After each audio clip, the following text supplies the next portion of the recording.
Huh? Do you also see Navia and Clorinde over there? Exactly. They look like they might have run into some kind of trouble. Let's go check out what's going on.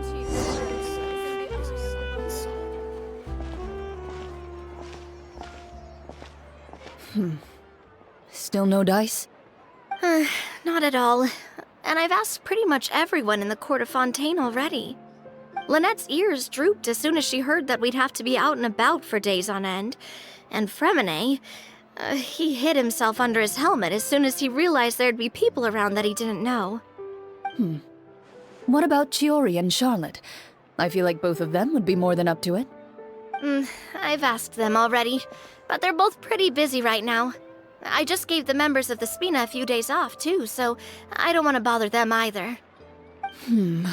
This is getting pretty difficult. Navia, Clorinde, what's up? Oh my. Well, if it isn't my dear partners. How are you all doing? Huh. Navia? Huh? Oh, you mean... Yep, this is our chance. Do you need our help with something? Oh, precisely. My dear partners, we've got a huge problem right now that only you can solve. Whoa, for real? Absolutely. We've already exhausted all our other options. Traveler, Paimon, would you join us and play Marechaussee Hunter Judgment Day? Marechaussee what now? It's a new game script by the Tabletop Troupe, a local roleplay adventure club.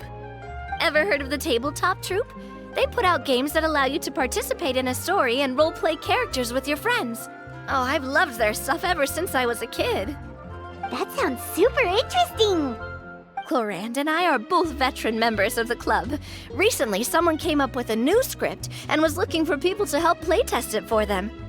And when they asked, of course I couldn't refuse. I mean, come on! A brand new script? Nobody has ever played it before. Generally speaking, scripts at that level of development have a lot of issues. But I think this one is pretty solid. The author obviously put a lot of work into the story, and the world building is also quite credible. Whoa. I know I was the one that handed you the script, but some of us haven't read it yet. No spoilers, please. Anyway, the script calls for a team of 4. Ah, yes. We're missing one final player right now. So, you're saying you'll help us out? I knew I could count on you, partner. Paimon and the Traveler are kind of a package deal. Is that okay? That's not a problem. I'll adjust the pace based on the actual number of players, and ensure that everyone has a good time. Well, Traveler, what do you think? Wanna play? Paimon will follow your lead. Well, that solves our problem. You have our thanks. Woohoo! I'll go grab the script manager from the club right away. The script manager? Didn't you just say that you gave Clorinde the script? The club introduced a completely new kind of gameplay for the script. In this iteration, the Game Master's version of the script is incomplete. The script manager provides the next part of the script only after players have completed the current list of objectives. On top of that, in order to increase player immersion, the club has created some of the story's sets and scenes in real life. We'll only know where we should go once the script manager reveals the starting location. Wow, you're right. Whoever wrote this script really did put in a lot of work. And it's got a real healthy amount of suspense, right? I mean, even the GM doesn't know how the story will end. I look forward to experiencing it with you all. Why don't you go meet up with the others first? They should all be waiting at Chioria Boutique. I'll come over with the script manager as soon as I find them. Sounds good. Remember to always watch where you're going, and don't rush. Oh, you say that like I'm 6 years old or something. Let me think. What kind of character should I play this time? I just hope you'll pick up some useful skills this time. Oh, and stop trying to persuade every animal you come across.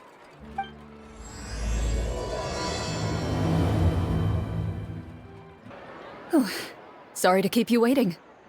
Ah, you're back! Huh? And you've got the Traveler and Paimon with you, too! What a pleasant surprise. I assume you'll be joining us for the game then? Linny, Farina! Paimon didn't know you were playing too! Are you also members of the tabletop troupe? I'm more of a casual member, if anything. I haven't taken part in many formal club activities. Lynette Fremine and I play something similar at the Hotel Bouffe Tété sometimes, but I'm usually the GM. Still, I'm sure it'll be fun being a player for the first time. I'm looking forward to it. Well, I'm not a member of the club at all. Claran simply woke me up first thing this morning, said there was a good script worth experiencing, and asked if I wanted in. If you're interested, I can give you a referral. That should give you a 40% discount on membership fees. I think I'll wait to see how this experience plays out first, especially when it comes to the quality of the script. If it's sufficiently fun, then I'll join. Do you participate in a lot of tabletop troupe activities, Clarine? You could say that. She's actually one of the few senior game masters of the troupe. Ah, right. I knew about that even when she was still my subordinate. It's nothing. Really, just a small hobby of mine. Wow. Paimon's so used to seeing you be all upstanding and intimidating as the champion duelist. It's kinda hard to imagine you role-playing with a bunch of friends. Surely you jest. I would never intentionally make things difficult for my players. I maintain a clear boundary between my professional and personal lives. The me you see at court represents the law and order of Fontaine. I put all personal feelings to the side and grant a fair duel to all who seek to defend their honor. But in my personal life, I'm just an ordinary person. Someone who feels anger and sadness, just like everyone else. Well, you say that, but for all the time I've known you, I don't think I've ever seen you cry. I've seen you get angry, sure, but now I'm wondering whether you were actually mad or if it just looked that way from the outside. I was probably in work mode during those times. Is that so? Well, in any case, I just feel like even in your personal life, you don't get emotional very often. So you want to see me cry? That might be a little difficult. A show of anger, though, that might be something I could accomplish. No, that's not what I meant.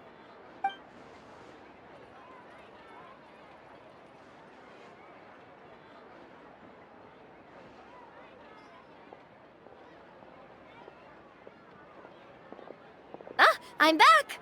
Here, allow me to introduce you to the script manager, Mr. Florian. Pleasure to meet you all. Hello? Wait, are you a champion duelist too, Mr. Florian? Oh, no. This is just the costume provided by the club. I occasionally play a few of the roles in my scripts. That sounds like a lot of work. It's nothing. It's the least we can do to give the players a more immersive experience. Anyway, allow me to give you a brief introduction of the script. This script was adapted from the real history of the Marechaussee Hunters. You all will play the role of hunters from a bygone era and resolve a series of events unfolding in the capital. Paimon's not super familiar with the history of the Marechaussee Hunters. Is that a problem? Oh, no problem at all. I can give you a brief rundown. So, basically, Marechaussee Hunters were people who dedicated themselves to hunting monsters and protecting the city by using a special swordsmanship technique passed down over generations. Their story can be traced back to the ancient Remurian dynasty, as well as the first hunter, Cassiodor. But I'll leave the finer details for you to seek out and discover later. And I'll provide additional commentary as the story progresses. In that case, brave hunters, are you ready to set out on an unknown adventure? Whoa, just one sentence and it's like we're in the story already! Aha, I see many a determined gaze before me. Very well, head over to this location and begin your heroic journey. So, as we follow the story, it leads us to specific scenes? Ooh, sounds pretty innovative. What does the message in the envelope say? It's the exact location of the scene, as well as the formal permission to use the venue. Huh, seems like they have everything prepared. Please check all your belongings, everyone, and make sure you haven't forgotten anything. Once you're ready, please follow me to the designated location. Sounds good. Hunter Squad, move out! Whoa, they really have thought of everything. Even the Fatometer is here and ready to go for us. The Fatometer? What's that? It's a card that's used to determine action success or failure. We'll need to use it when we try to use certain skills. And what about all the dessert and tea? Is that for us as well? That's what the message said. Oh, really? That's so nice. It feels just like a tea party with friends. Those snacks have Paimon's name written all over them! I think you might be more of a snack hunter than a Marashose hunter, Paimon. Snack Hunter Paimon reported for duty! If there are delicious snacks to be found, Paimon will track down every last one! The desserts are great, but I'm still looking forward to the story more than anything. Very fair. Then, let us begin. First, please pick up the blank character cards in front of you, and write down your name and profession. You can find an abbreviated version of the rules printed on the back of your character card. If you have any questions, feel free to ask me. In this story, everyone is a Marashose hunter.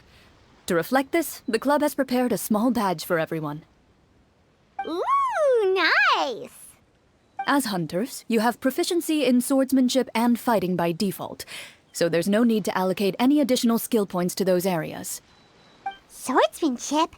So there's a fighting part to all of this? Paimon's not sure she can do all that on her own.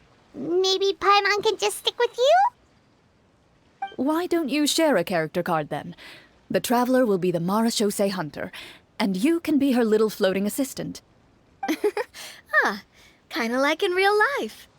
So, for the name, do I fill it out with the name of my character? Yep, it can be any name you like. You can use your real name too if you want. I do that whenever I get too lazy to think of a new name. Oh, so it would be like experiencing a different life, but still as yourself. That's not a bad idea. In that case, I think I'll continue to use the name Linny then. Next up is the skill sheet. You have a limited amount of skill points that you can use to learn a number of skills. The more points you invest in a particular skill, the easier it will be to pass associated checks. I'll take persuasion and investigation. Those are must-haves when it comes to missions like these. Oh, those skills sound like they'd be useful for gathering intelligence! Good idea, Navia! Just as expected of a veteran player. So should we also take those skills then? Not necessarily. Since we're working together as a team, we could leave the negotiations to Navia and use our skill points to pick up other useful skills. For example, I think I'll take stealth and sleight of hand. That will give us more options if we run into any situations we can't negotiate our way out of. Oh, interesting. I wasn't thinking about it like that. I suppose it's not so different from an acting troupe. Everyone has their own role to play. Let me see. I'll take arts and performance. I'm not quite sure what use they'll be, but I'm not as knowledgeable about the other skills, and I'm not too confident I'd be able to roleplay them well. Well, that leaves us. What do you want to learn, Traveler? Oh, something that'll help you get a read on other people's thoughts. Sounds useful. Ooh, so you want to help people when they're injured. That's nice of you. So what do you think? Are you sure you want to learn these two skills? Let's see. Oh, Looks like you each have enough points to choose one final skill. You've all picked such classic skills. It's fine to go a little bit out of the box, you know. Why do I get the feeling she's getting ready to cause trouble? For example, this one here. Summon. Doesn't it sound super mysterious and cool? Oh, I saw that one just now as well. The description says, this skill can be used under certain circumstances to summon characters or creatures that fit the script's world-building rules. The script's world-building rules, huh? But how are we supposed to know what a Marashose hunter can summon? Oh, that's not for us to worry about, my friend. Just learn the skills that interest you, and the GM will take care of the rest. All right, you've convinced Paimon. Let's learn Summon then. Paimon can't wait to see what kind of thing shows up. Well, now that everyone's more or less finished creating their characters, we can begin. Since 2 of our players are doing this for the first time, though, let me ask. Would you like to play on easy mode or authentic mode? What's the difference between the two? Well, in role-playing games, the story sometimes changes based on the decisions of the players and the results of the Fatometer. For example, if you fail a check, that means you cannot use the target skill in that scenario. A critical failure may even result in further negative consequences. If you choose to play in authentic mode, every time you elect to use a skill, you'll need to use the Fatometer to see whether you succeed or fail, and face any consequences that may follow. If you choose easy mode instead, every check will be successful by default, and you won't have to worry about luck playing a factor.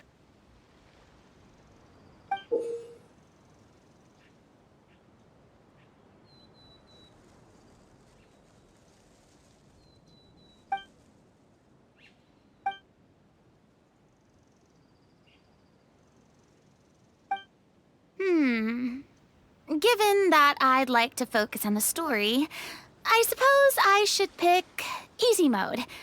I'd feel bad if I brought the team down by failing my checks. Huh? Oh, come on. Don't worry about that. RNG is the lifeblood of role-playing games. I'm going with authentic mode for sure. Never knowing what you might have to overcome.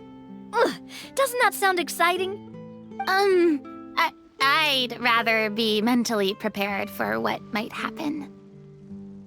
All right, then I'll mark down Farina for easy mode. All her checks will be successful by default. As usual, Navia and Linny will play on authentic mode. What about you, dear partner? How would you like to play? Are you sure? No need to worry about the pesky Fatometer. Pretty good choice if you just want to relax and play the game. Honestly, I don't think Clorinde would make things too difficult for us no matter what the Fatometer says. Isn't that right, Clorinde? No promises. That wasn't super reassuring. Well, anyway, enough talk. Let's get started. I want to experience at least a good chunk of the story today. Speaking of the story, why is the beginning scene on a beach? Well, that's because... a long time ago, back when human civilization was still in its infancy, powerful demons and evil sorcerers ruled over the land. They created a host of monsters and sent them to slaughter all humans in existence. Soon, a group of human rebels banded together. With their swords raised, they swore to brave the darkness, and in doing so, subdue each and every monster that sought their destruction. They became known as the Marashose Hunters.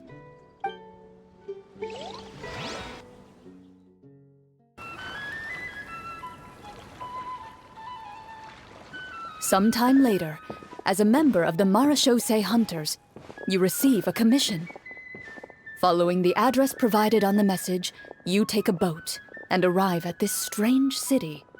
As you inhale, you can taste the slightly salty air of the docks as you begin to survey your surroundings. There aren't many people in the vicinity, But you do take note of a few others who, like you, seem to be sizing up this place.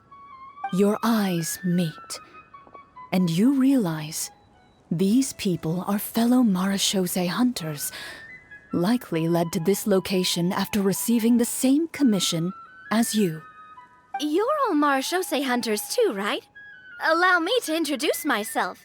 The name's Navia, monster hunter by trade and helpful neighborhood businesswoman on the side. What say you to traveling together? We can help each other out on the road. Okay, count me in. My name is Linny. I've been wandering since I was little and picked up a few less than legal tricks along the way. I was adopted by a Marechaussee hunter and later chose to follow in his footsteps. Is this where you introduce your character to everyone? It sounds like they've done this dozens of times. My name is Farina, and, I grew up in a noble family. I always had a strong interest in performance and the arts. Even though I'm a Marechaussee hunter, what I really want is to be a performing artiste. Hey, that's really cool. You can do it, Farina. That's exactly how it's done. Paimon is Paimon, a good friend and companion to this Marechaussee hunter right here. I've been studying medicine ever since I was a child. I want to do my part to eradicate these monsters and use what I've learned to heal others. Oh, welcome, welcome. When we face the monsters, I'll make sure to charge in front to give everyone some cover. You can take care of the healing at the back. You open your envelopes at the same time. The message reads, "To the honorable and trustworthy Marechaussee hunters, our kingdom is currently facing a grave crisis. The lands outside the capital have been overtaken by monsters, and our people are being led astray by forces of wickedness. We beseech you, please help us resolve this crisis and return peace and stability to our home." Huh. The layout of this city looks super familiar. It kinda reminds Paimon of Mondstadt! The scriptwriter must have used a real-world city as a reference when coming up with the map. As experienced hunters, the layout of the city reminds you of places once traveled. You recall the sight of tree-lined streets and the gentle tranquility of days gone by. Yet, as you regard the city in front of you, it appears to be little more than an empty shell. Its hollow gates are open to you, beckoning you to come forth and bring salvation back to the town. I carefully read every line of the letter and turn my attention to the signatures at the bottom. Who issued this commission to us? You see a long string of unfamiliar names. It would seem that many of the residents of the city issued this commission together. They sensed that things were not right within the kingdom and sent a distress signal to the outside world. In that case, why don't we take a walk around the city and see if we can learn anything from the local residents? Oh, good idea. We might be able to get some leads on the monsters and bad guys we're after. You look up and see a tavern nearby. It appears to be open for the day. Why don't we go check out that tavern? If the novels I've read are anything to go by, taverns are usually full of information. As you approach the tavern, you find a plainly dressed woman standing nearby.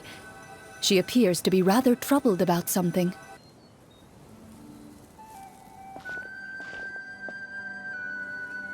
Greetings, friend. Lovely weather we're having today, don't you think? Oh, hello. I suppose you're right. The weather today is quite lovely. If only those monsters out there would stop causing trouble. It seems like every character included in the script has a certain amount of useful information to offer. If we keep asking questions, we might be able to get some good leads. Oh, come now, don't be sad. Life is all about optimism. Oh, that reminds me. What did you have for breakfast this morning? Huh? I don't think that's the kind of question we're supposed to ask. Nothing turns a frown upside down like good food. How about some macarons? I could make you some. You didn't even take cooking as one of your skill proficiencies. That's not necessary, miss. Excuse me for saying this, but you don't really look like a chef. Besides, I'm not really a fan of sweets. So you're someone who barely smiles and doesn't like sweets. You're really starting to remind me of this one friend of mine. Hey! Did she just... me? Clorian must have broke character for a second. This isn't getting us anywhere. Traveler, maybe you can think of something.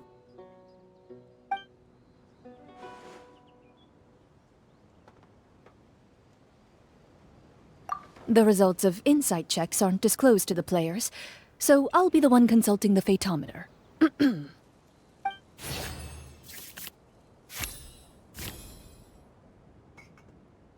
You recall all the lessons you've learned in your time and begin to carefully observe the woman's mannerisms. You notice that when she's quiet, she has an empty look in her eyes, as if her thoughts have drifted to a place far, far away. And when she speaks, she often subconsciously reaches out to touch the ring on her left hand. So you noticed. That's a little embarrassing. A horde of monsters suddenly appeared near the capital recently, so all the guards were dispatched to fight them.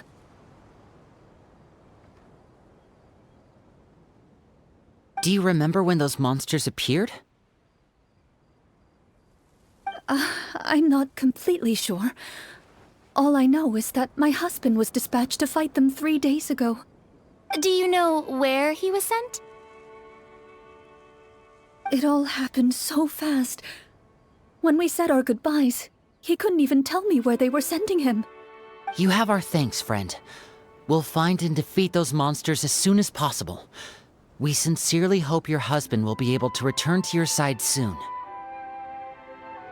Thank you. Don't worry. We'll find him. Just try to remain optimistic and wait for good news. We don't always get to choose what happens to us. But we do get to choose the little things, like what we eat and how we respond to the things life throws our way. I hope that one day, you too will recognize the power of something as small and inconsequential as a delicious dessert. I'll do my best. You bid farewell to the woman and continue your journey further into the city.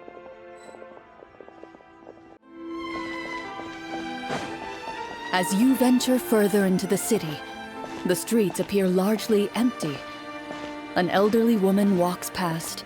You see her shake her head as she puts away her wrinkled wallet. A nearby merchant folds his arms and gives you a disdainful look. You get the impression that he's someone who has long gotten used to the sight before him.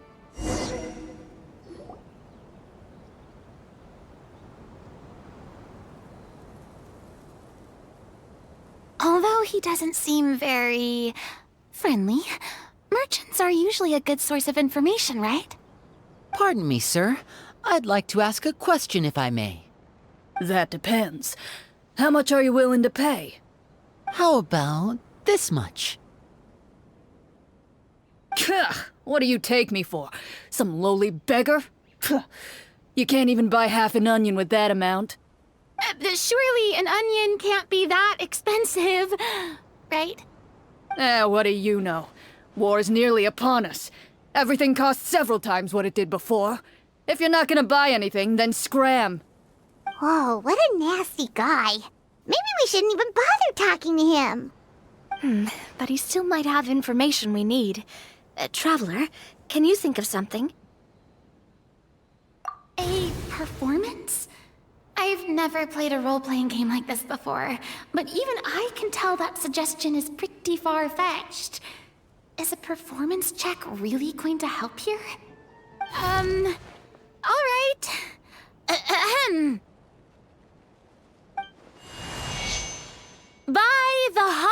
grace.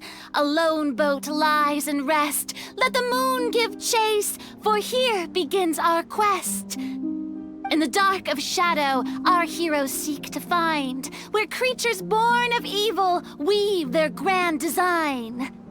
Blocked the road does stand, such is our hunter's plight. Yet with sword and courage in hand, they march forth to pierce the night.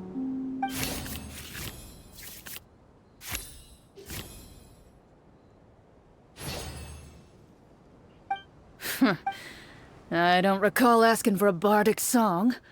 Don't expect me to give you any coin.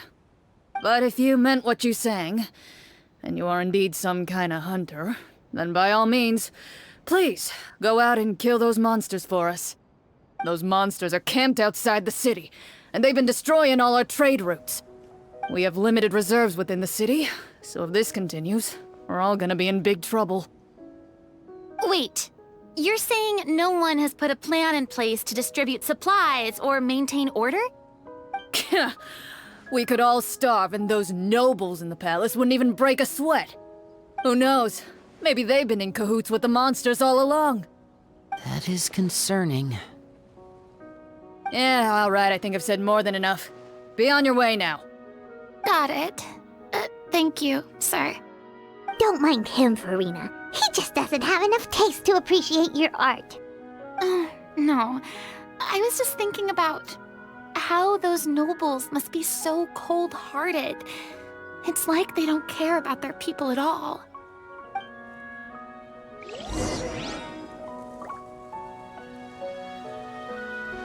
Should we try to go somewhere with more people? Oh, how about the city square? Follow me.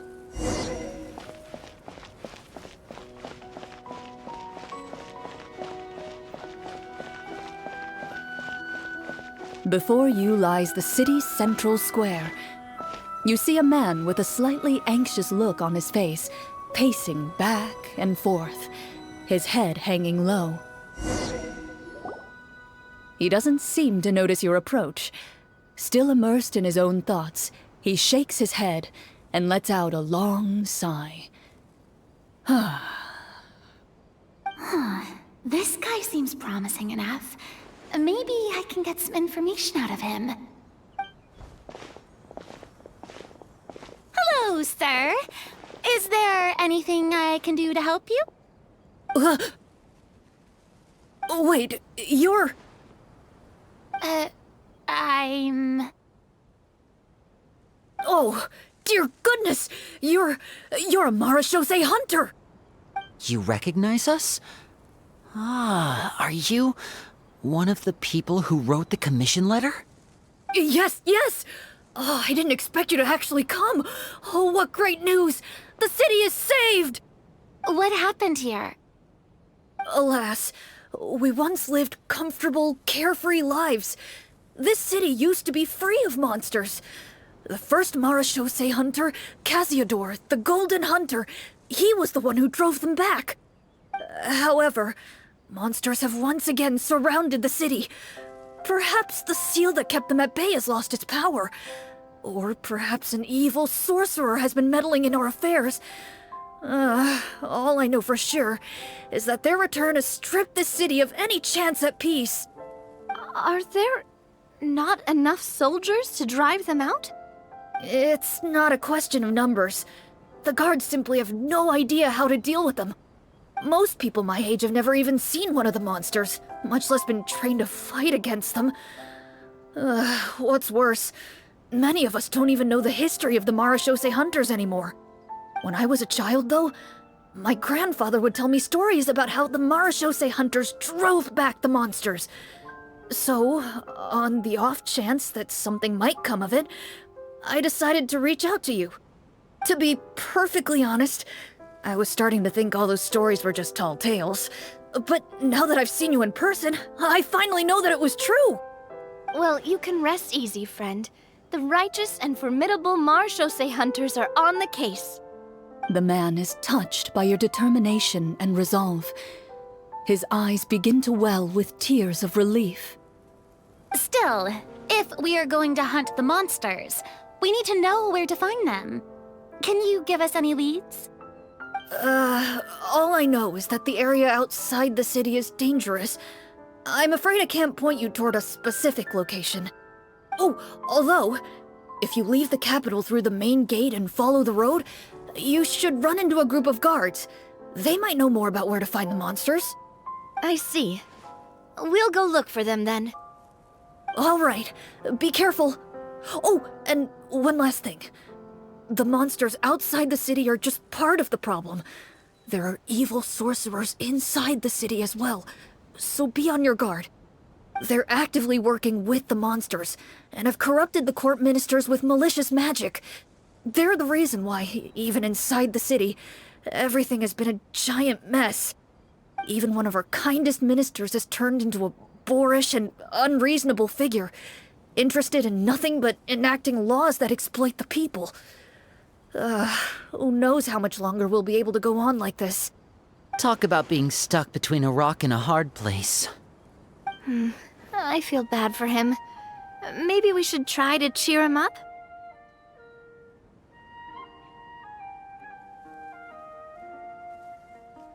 Huh?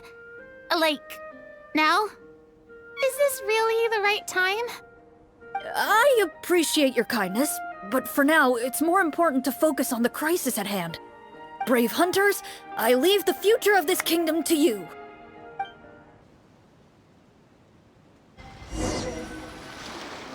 If I understood correctly, there are currently 2 problems in the kingdom that need solving, right? Exactly. We need to defeat the monsters outside the city and take down the evil sorcerer stirring up trouble from within.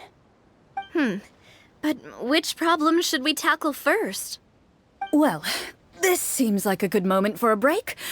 Take some time and discuss what you want to do. Let me know when you've made your decision.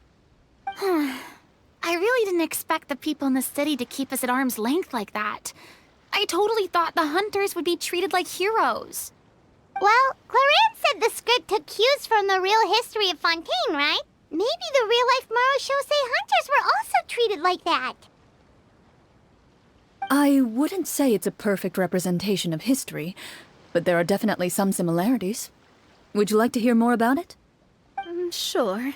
As long as it doesn't spoil anything in the script. You've brought up bits and pieces of the hunter's history before, but it was all in passing. Paimon wants to know too! The hunters were super powerful, right? Were they all from a special line of supernatural beings or something? Kind of like the yokai in Inazuma? No. All Marashosei hunters were ordinary mortal fighters. The only thing that set them apart were the special sword techniques passed down over the centuries. Huh? So you mean anyone could become a Marashosei hunter? In theory, yes. All you would need to do is survive the rigorous training and master the swordsmanship techniques required to fight the monsters.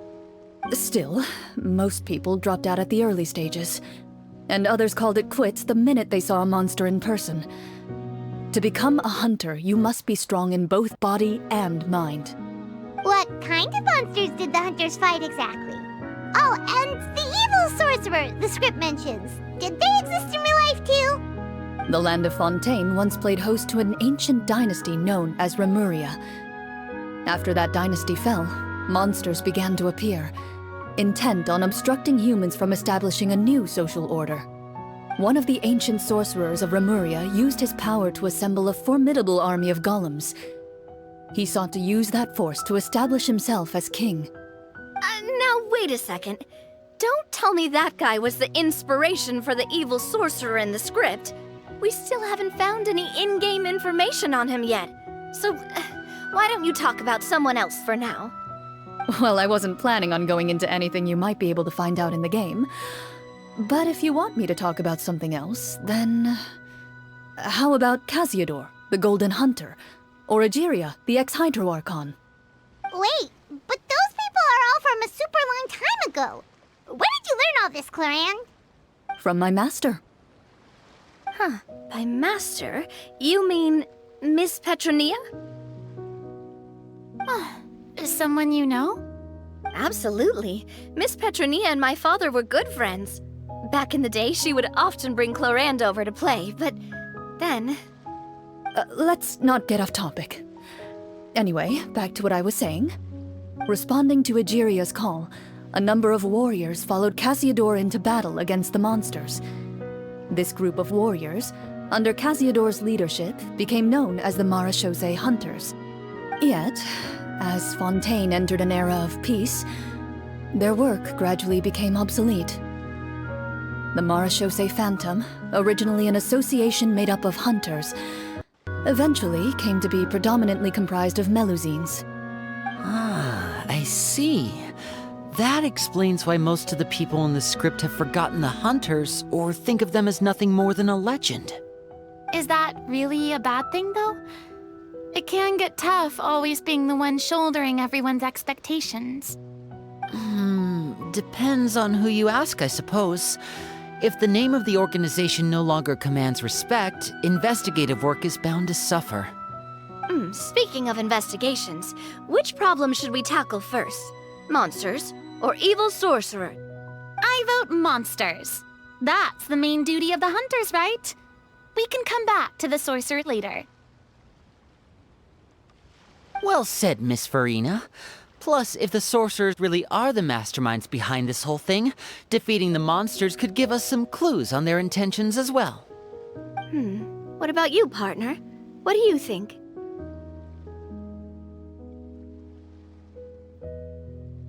I mean, you're not wrong. But those characters are usually the ones pulling the strings behind the scenes. More often than not, they're very formidable opponents. Going after them now might be jumping the gun a little bit. We don't want a total party kill on the first day, right? With Clorinde as the GM, I wouldn't rule out the possibility. Then it's settled. Let's go hunt some monsters. All right. After some discussion, you decide to turn around and head out of the city.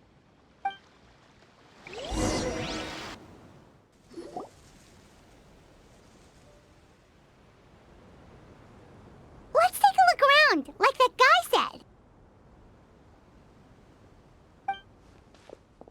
You there! Outsiders, halt!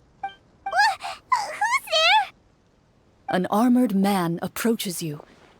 He has a tall, muscular build and a determined expression in his eyes. Just one look, and you can tell he's fought in his fair share of battles. Although he's trying his best to conceal his current state, his uneven gait and the sweat dripping down his forehead make it obvious that he's been wounded and is in serious pain. I'm the captain of the guard. I saw you sneaking around the city earlier, so I'll only ask this once. State your purpose, or it's off to the dungeons for the lot of you. Wow, it's been a while since someone's been this suspicious of us. I said talk, not whisper between yourselves. Have you ever heard of the Marechaussee Hunters? Marechaussee Hunters? Ha! That fairy tale, you mean? What, you expect me to believe you're one of them?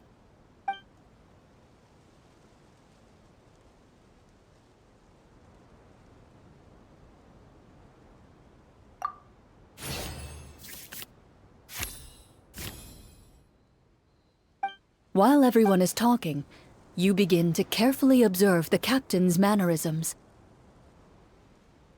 Every so often, you see him glance toward a particular direction, with a pained expression on his face, as if an invisible thread is tying him to an unknown place.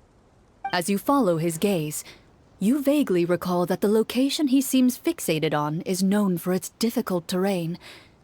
Any battle that breaks out in a place like that is likely to be prolonged and devastating. Wait, is that where the monsters are? Outside the forest, in the area with the difficult terrain? The captain is taken aback by your sudden question. Still, his shock only lends credence to your theory. You're looking to fight the monsters? Well, we're Marechaussee Hunters after all. You could say that's basically our job. He shakes his head and continues to regard you with skepticism. In the end, he decides to inform you of the locations where the monsters have appeared. Those monsters aren't easy to deal with. But if you insist on going, I won't stop you either. I just hope all the guards will be able to come back to their families alive. I wish you the best of luck. Based on what the captain said, the monster should be right up ahead. Let's go. Hopefully we're not too late. As you approach the battlefield, you see numerous people lying by the side of the road. They appear to be dressed like guards. Their faces are filled with desperation and terror. Some are screaming and cursing in vain, as if still trying to banish the monstrosities they saw from their minds.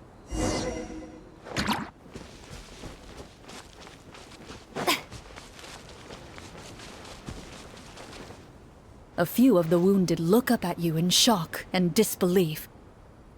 "Quick, leave this place! Turn around and don't look back!" they yell.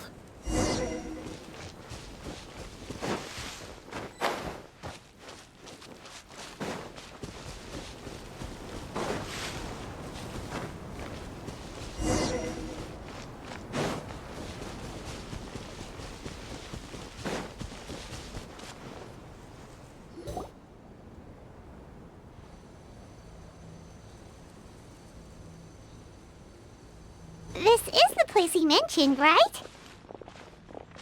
You see broken iron swords scattered all around you, and downed trees riddled with terrifying claw marks. All the signs point to one thing. A truly devastating battle just took place here. Be on your guard, everyone. The monsters might still be around. Before you can finish your sentence, you hear rustling sounds from the surrounding bushes. The monsters have emerged. They close in on you without fear. You get the impression that, in their bloodthirsty eyes, you're just another meal for them to devour. A little help here! This thing wants to eat Paimon! Your battle round begins. Now. The monsters let out a terrifying roar of anger and resentment, before dissipating into thin air. Ugh, thank goodness it's over. We're lucky the Marashose Hunter class came with all those preset skill points. Otherwise, we would have been in some real trouble. I never knew the Fatometer even determines the amount of damage you inflict. If you get unlucky, isn't it just game over right then and there? That's part of the fun. The uncertainty of fate is what gives these games their appeal. Just as you begin to celebrate your victory, a suspicious lump on the ground catches your attention. A suspicious lump? Wait, could it be the thing that appears after every battle? I walk up to it, crouch down, and begin to carefully examine it. I've still got my right glove on, so it should be fine for me to touch it, right? As you investigate the mound, you discover that the exposed portion appears to be made of wood. It was previously obscured by the large form of the monsters. With the monsters gone, the small protrusion now awaits your discovery, poking out of the ground like a shy flower bud. Whoa, it's a treasure chest!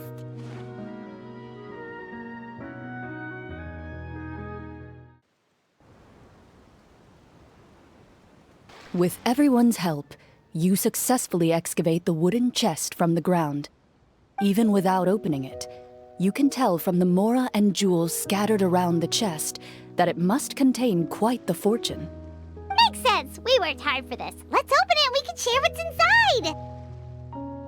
inside. I can understand your excitement, Paimon, but think about it. Doesn't it seem like there are people out there who need this treasure more than us? Yeah. Think about all the people suffering in the capital, or all those guards who got hurt fighting the monsters. Wouldn't it be better if we gave the treasure to them? Wait, is that how it works? Paimon thought since we were the ones to dig it up, we could just take it for ourselves. Well, let's put it this way. Any decision you make during a role-playing game can impact the future course of the story. But would the people really believe us? It's hard enough for us to prove we're Marcia Say hunters. What if they think we procured the treasure illegally? They might get even more suspicious of us. That's definitely something we should consider. Maybe we can come up with an explanation in advance. Well, if donating it could cause that much trouble, why don't we use it to buy some gear and fill up on good food? Then we'll be ready to fight even more bad guys. Looks like you're facing a difficult choice once again. Well, it's getting late. Why don't we call it a day for now? Wow, where did the time go? I'm not sure if it's because I'm having so much fun with you all or because the story is particularly enticing, but I feel like I could almost keep going. Here, here. Ooh, how about we play through the night? I'm not sure I'll have enough energy for that. Yeah, that won't work for me either. Lynette will give me an earful if I get home too late. I understand how you feel, Navia, but we have to change venues for the next part of the story anyway. Huh? Another location? Mm-hmm. There's a special note for the GM at the end of this section that says to proceed to an indoor set for the next part of the script. Whoa, they really pulled out all the stops for this new script. Well, even if we end the game for the day, we can still stay a little longer and hear Cloran finish her story, right? Paimon wants to hear more about the history of the hunters. Something tells me you just want to finish the free desserts before we break for the day. That's just a coincidence, okay? Besides, to Paimon, not finishing free food feels even worse than having to buy her own. And anyway, Paimon really does want to hear more about Cloran's master. Well, It's nothing. I appreciate the concern, but it's all in the past. It won't do any harm to share these things now.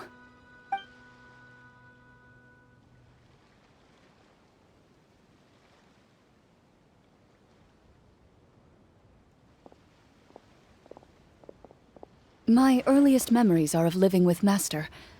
According to her, she saved me from certain people of ill repute. My birth parents had left me behind some time before that. What a heavy beginning for a life story. Master was a fascinating individual, if inexperienced in the ways of raising children. My first ever toy was a short sword. Although I suppose it wasn't so much a toy as something Master removed from her waist and handed to a noisy child in need of distraction. Oh, wait, so she handed an actual sword to a child? Isn't that dangerous? Did you hurt yourself? Of course I did. I cut my palm and bled quite a lot. But Master was not concerned. She just stood there and casually lectured me about it. See, that's what you get for not holding the sword properly, she told me. She then crouched down next to me and said, "Give me your hand. I'll teach you to bandage this wound. After that, it's time to learn how to truly hold a blade." Excuse me for asking this, Clorand, but how old were you exactly when all this happened? Probably around, 3, give or take. 3? Isn't that when most kids are still struggling to hold a fork? As I said, Master was rather inexperienced in the ways of raising children. She believed trial and error was the best way to teach a child what they're capable of. I'm not so sure this is a question of experience. I didn't see anything wrong with her ways at the time. And anyway, children don't get to choose how they're raised. Oh, she did bring me back a pet from Liyue once. It was a Geovishap hatchling. A Geovishap hatchling? For a pet? That seems even more dangerous. What she said was this: make sure to get along, you two. If you really can't agree on something, just settle it with a fight. Whoever loses is the real pet. And how old were you when this happened? 5. Well, did you win? No, I lost. So you're saying You actually became the Geovishop's pet? Yes, but only for a week. By the end of that week, I defeated it in combat, and we've shared a cordial relationship ever since. That really doesn't sound like the kind of childhood someone should have. Later on, I gradually understood that Master most likely didn't know any other way to raise a child. She was a marechaussee hunter, but I never heard her bring up her own parents. Thanks to her, I learned how to navigate the forest by the age of 6, and could hunt monsters in the wild by myself the year after that. Even though the training she subjected me to was strict, she always made sure to take me traveling when she had the time. We met many of her friends during those days. That was also how I met Mr. Callis and his family. I still remember the first time we met. You were too scared to join our picnic and hid behind Ms. Petronia the whole time. I still hadn't really met many children my age at that time, so I didn't know how to interact with others. After that, though, you started coming over a lot. You loved challenging people to shooting competitions, remember? I don't think many members of the Spina ever beat you in one of those. I had a lot of fun during those days. I enjoyed them too. Oh, do you remember that one time we went exploring around the Spina together? We overheard Papa call your master Fontaine's Protector of Justice. We tried to pretend like we never heard anything, but you nearly let it slip that one time.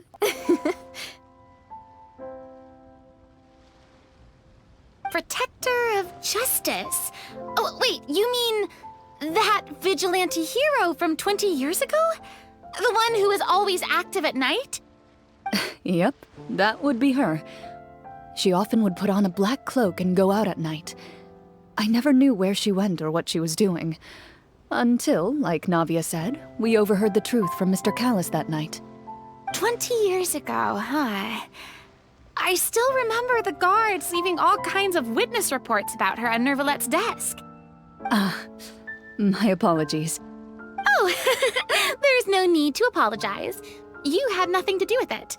And anyway, everything she did was for a good cause. Although, calling herself the Protector of Order was a bit much. Especially when she deliberately operated outside the law. Huh? When did the Protector of Justice become the Protector of Order? Oh, she had a bunch of code names. I heard she would just come up with a name on the spot whenever she was asked. Later on, she probably got sick of answering those questions and decided to stick to just 2. The Protector of Justice and the Protector of Order. That sounds like her, all right. I bet she forgot which of the 2 she'd use by the time she got back each night. Well, she certainly sounds like a fascinating individual. With her strong sense of justice, it's no surprise her student followed in her footsteps. It's true. I always wanted to become like her. Someone powerful, independent, and with a strong sense of conviction. But...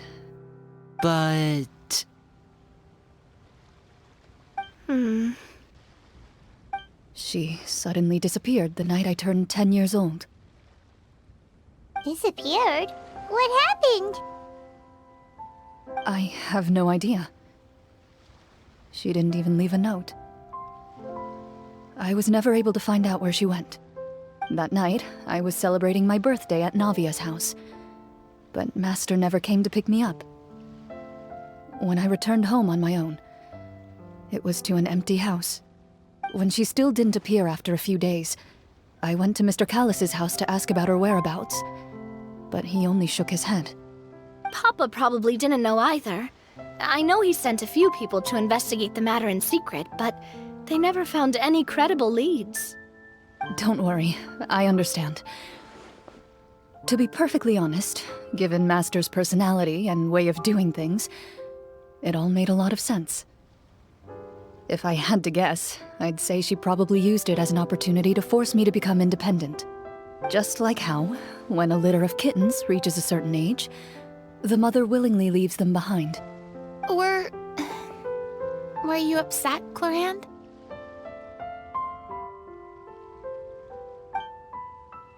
I was at first, but not anymore. I don't believe Master would suddenly disappear for no reason. There must have been something she just had to do.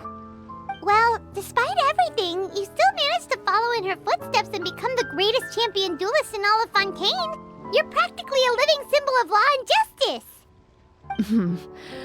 I suspect my position would be far too by the books for her. Master always did whatever she pleased. But you're right. I suppose I do take after her in some ways. Who knew Clorinde had such an interesting past? I never had the chance to ask her about it before.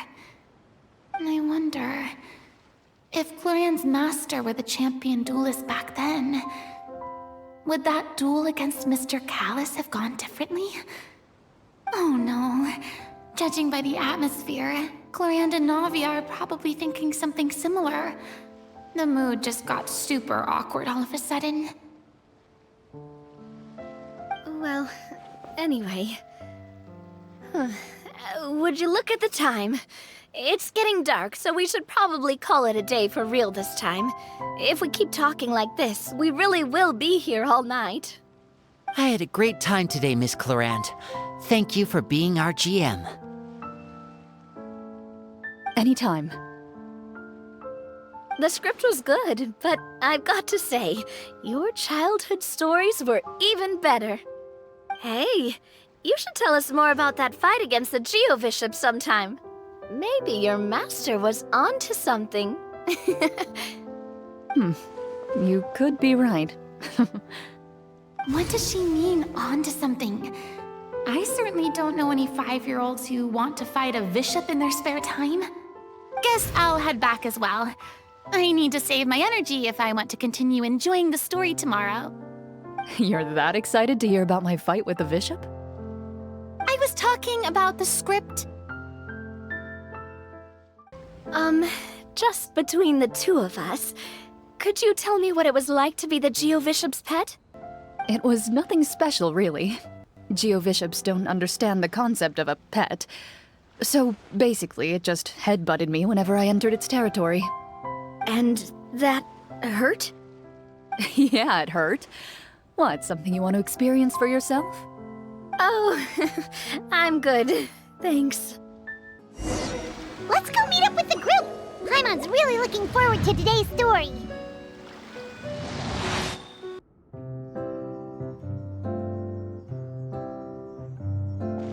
Looks like everyone's here.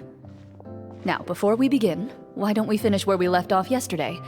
There was an important decision to be made, yes? I'll pour everyone a cup of tea. Is that really the most important part, though, Clorinde? Paimon's more concerned about our current surroundings. Heavy walls, cold railings, dim lights. This is obviously supposed to be a prison. I admire the work put into the set. Still, it's obvious the scriptwriter has never paid a visit to the fortress of Meripede. So the set is going to be a part of the script? Unfortunately, that is something I can neither confirm nor deny. Anyone think Clorinde's smile is starting to look kinda scary? Well, whatever happens, we'll just have to push on. But first, we should really figure out what to do with this treasure. If we're worried about arousing suspicion because of our identity, why don't we give ourselves a different name, just like Clorinde's master did? Yeah, it might be better to keep a low profile. As long as we're helping people, it doesn't matter who we are or what we're called. Staring at me won't get you anywhere. Or did you want some more tea? Oh, Paimon's good. Thanks. Why aren't you saying anything, Navia? Wait, what's that next to you? Oh, this is the short sword Clorinde mentioned last night. I found it. Huh. I'm surprised you managed to track it down after all this time. Well, I made sure to take good care of it, considering the circumstances in which you gave it to me. Of course I had to keep it safe. Anyway, where were we? Oh, right. I was just thinking about all the potential ways for us to break out of prison. We could dig a tunnel, or try to bribe the guards. Wait, We haven't been thrown into prison yet, have we? Well, it's only a matter of time. It pays to be prepared. Just like how you should always have an umbrella on hand, even when it's sunny. Alright, Paimon's made up her mind. Let's just give the treasure away. Paimon may have wanted to keep it, but if it's going to land us in prison somehow, Paimon will be too upset to enjoy her snacks.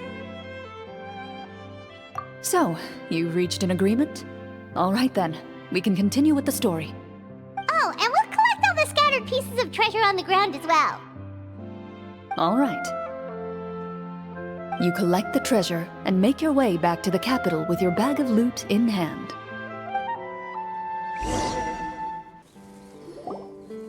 The city is still shrouded in a gloomy, oppressive atmosphere, but your spirits are surprisingly high. In places where sunlight struggles to reach, you generously share your wealth with the children, the elderly, and the poor in urgent need of help. Thank you, kind soul. The elderly woman's look of gratitude follows you as you walk away, her eyes never leaving your back until you move entirely out of sight. However, there's still quite a bit of Mora remaining. It appears you haven't made much progress. She's probably trying to tell us to speed this up. We need to hurry up so we can address the sorcerer problem. Should we go find that man again at the square? He seemed like a pretty responsible guy. I'm sure he knows the people here far better than us. Oh, good idea! Just as you start to make way to the square, intent on finding the man again, there's a voice.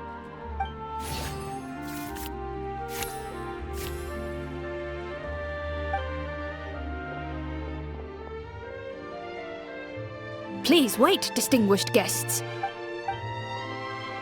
Several strange guards suddenly call out to you.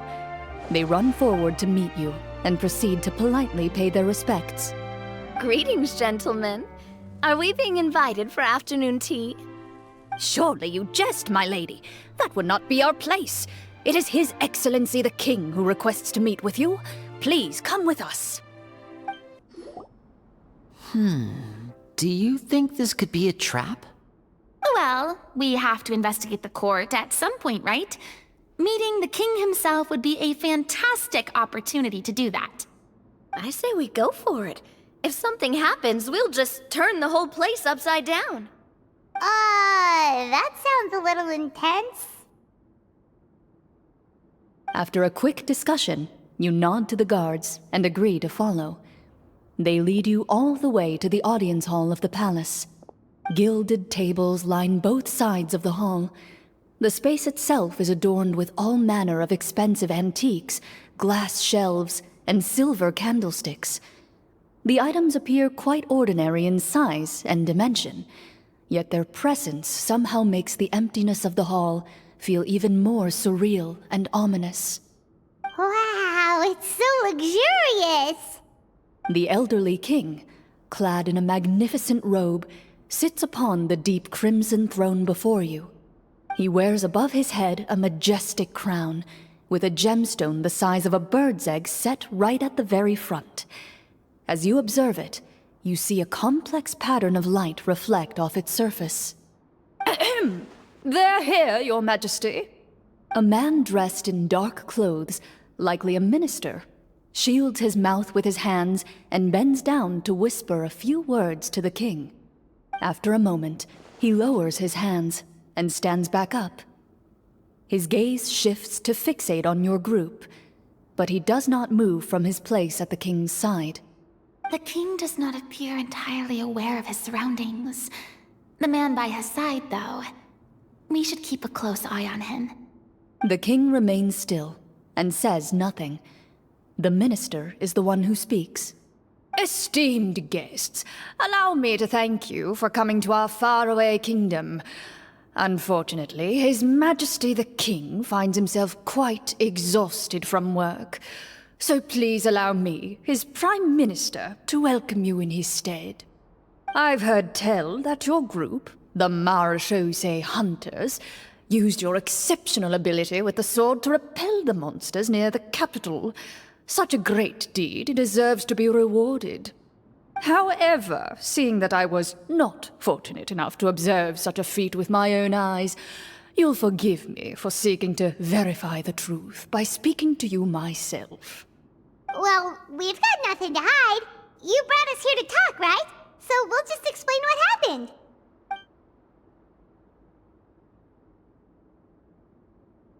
The golem's blades were so powerful, they could cut down trees in a single swipe!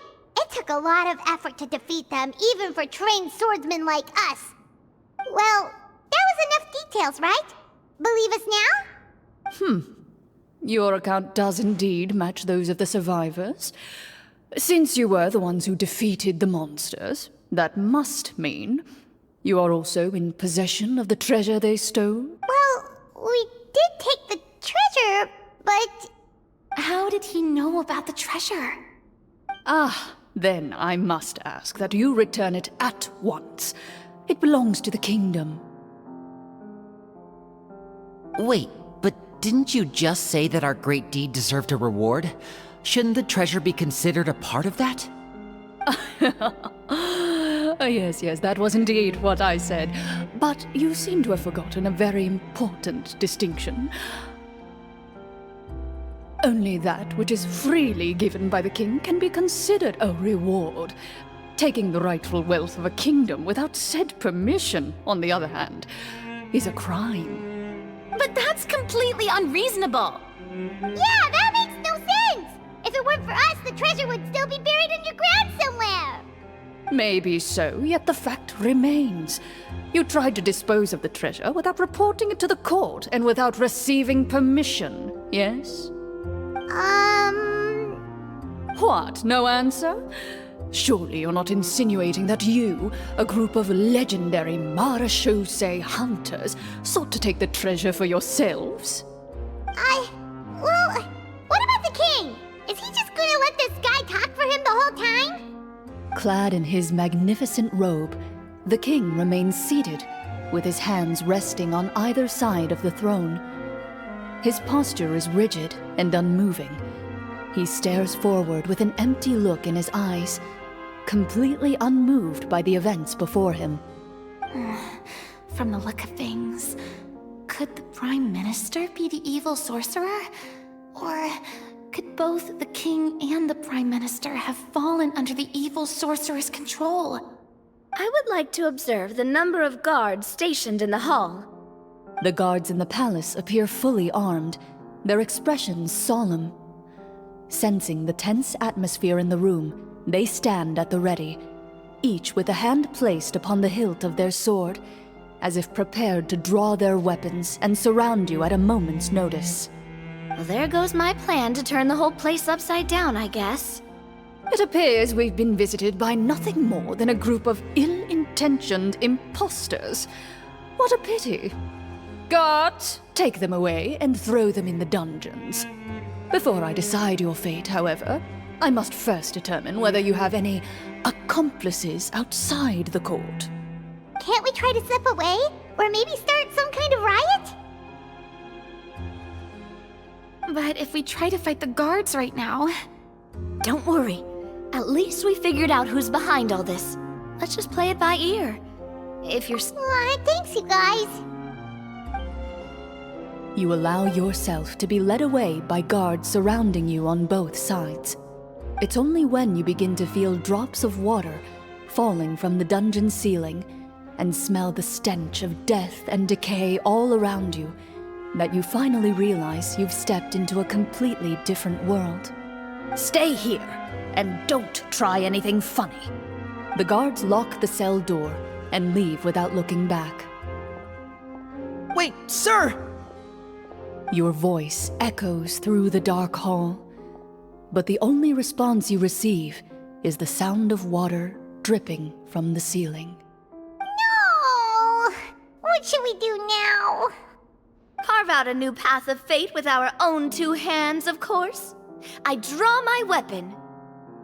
You reach toward your waist, but find nothing there. You now recall that your weapons were confiscated before the guards locked you in the cell. The bag of treasure along with them. What about that knife I hid in my boot? When did you hide it in there? When I was thinking about digging a tunnel. Rejected. You failed to inform the GM of this course of action. Moreover, the guards would have conducted a thorough search before throwing you in prison. And the keys to the cell aren't anywhere to be seen? Correct. You don't even feel a lock hole on the cell door. Oh, well, there goes all our plans. Indeed.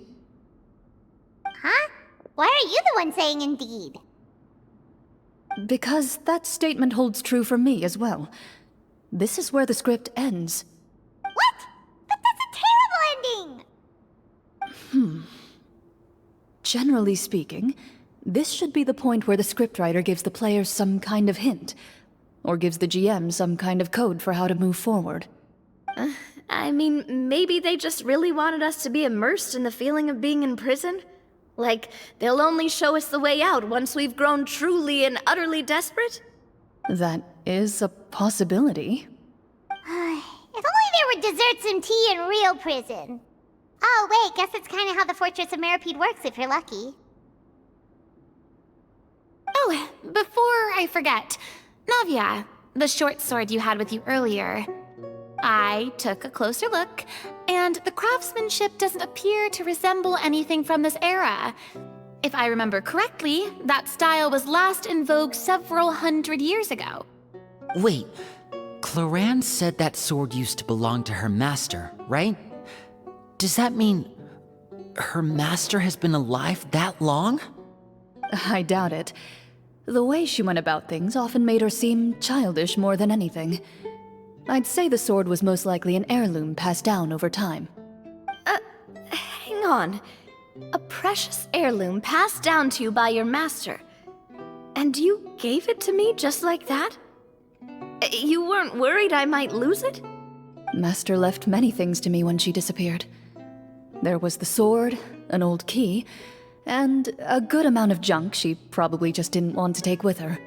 I gave you the sword back then, because I didn't want our friendship to end. Wait, when did this happen exactly? After the duel.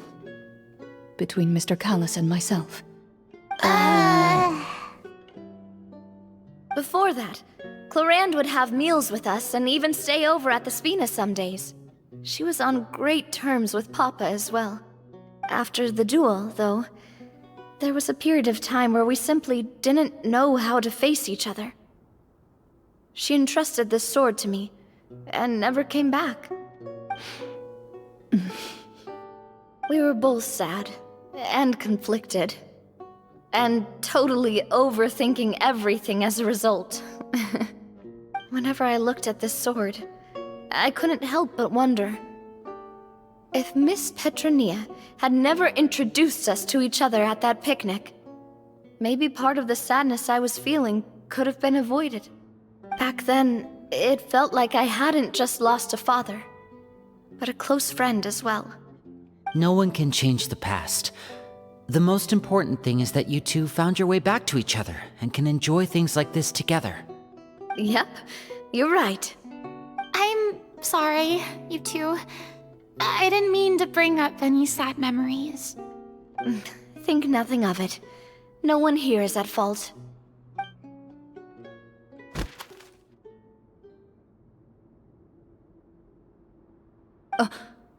Huh?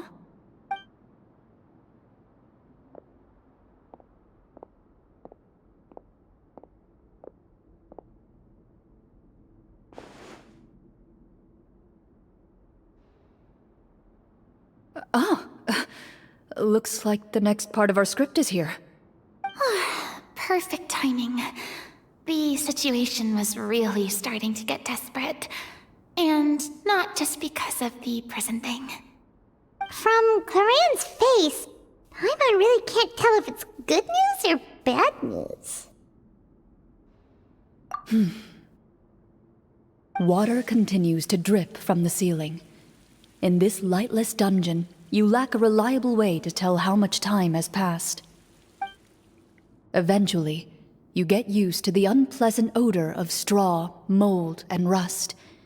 and find yourselves alternating between fits of drowsiness and despair. Suddenly, you hear footsteps outside the door. Heads up, everyone. Someone's coming. Gather close, everyone, and keep your voice down. Who are you?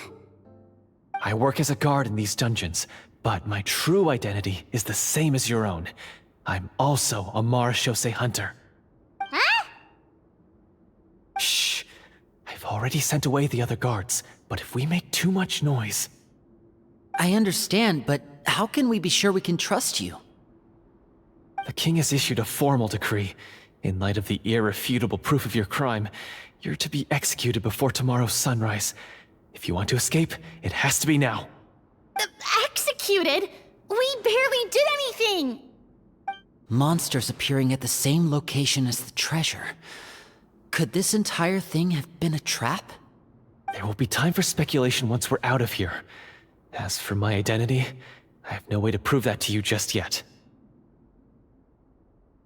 Infiltrating the capital was difficult, and finding a chance to speak with you has taken a lot out of me. I could go on, but I think we can all agree that now is not the time for details.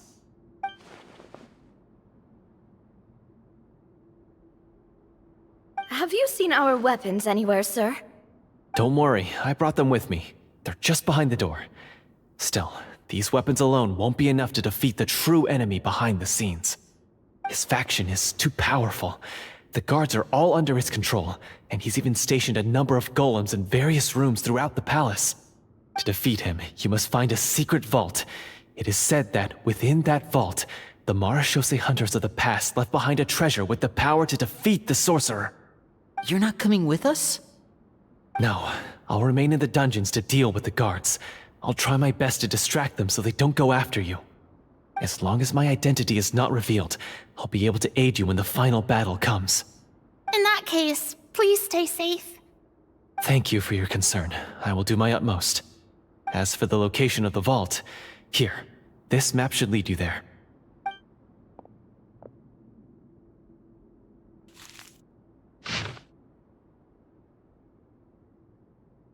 Got it. All right, once I open the door, remember to stick close and refrain from making any noise. I'll lead you out of here as quickly as possible. You now have the chance to restore the honor and legacy of the Marashose hunters. So please, get out there and reclaim what's ours. And be sure to exercise caution. With the help of the guard, you successfully escape the dungeons. Your sense of despair and anxiety both seem to fade as you continue your quest. Wait, we didn't get to use our skills at all while we were in prison. Who knows when we're gonna get the chance to use that cool summon spell? That is a pity, but we can only continue to move forward. This should be the place marked on the map. This bit of rock certainly looks suspicious. Well, I'd say an investigation's in order then. Plus, if all else fails, we can just blow it up. Wow, you really meant that! Before you lies a serene stretch of open water, its surface shimmering a brilliant shade of sapphire blue. Well, guess this means it's time for a swim!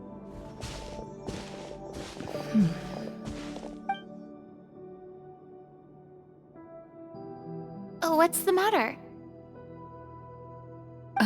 It's nothing.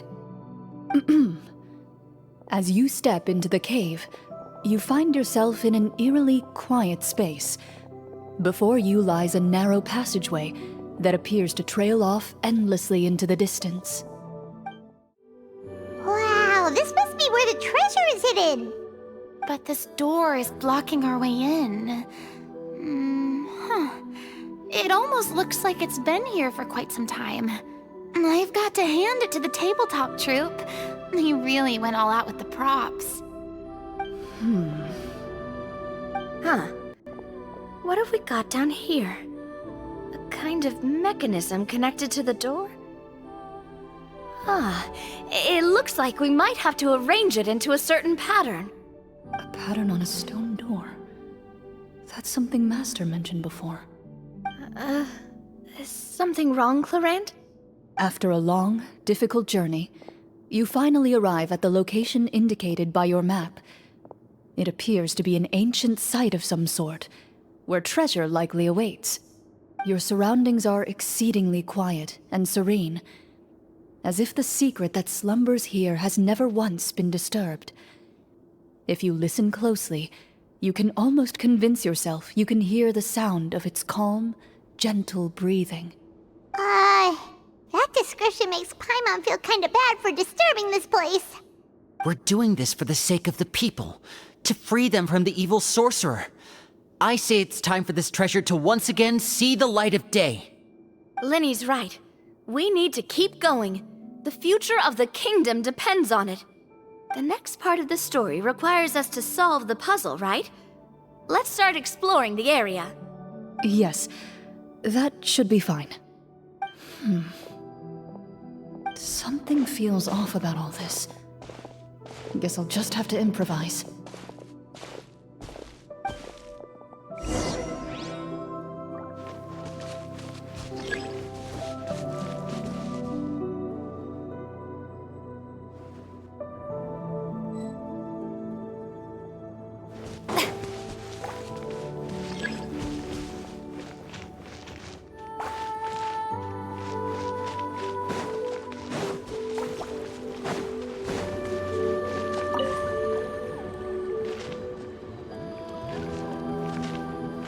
I found something!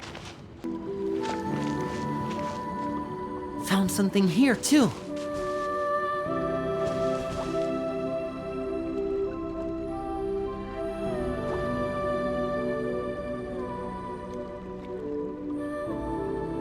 Same here!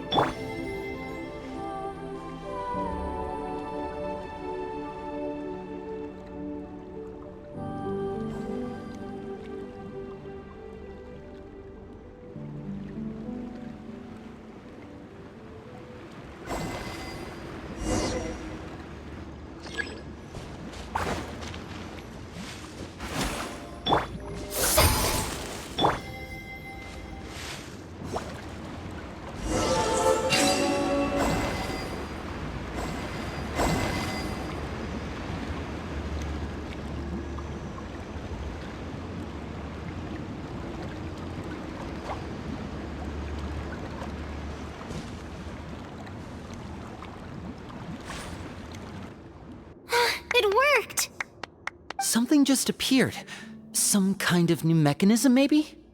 By solving the puzzles, you prove yourselves worthy of inheriting the secrets of the past.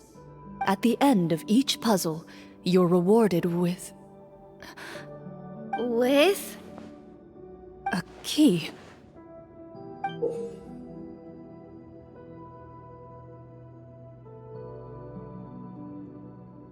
Oh, it must be the key to the big door.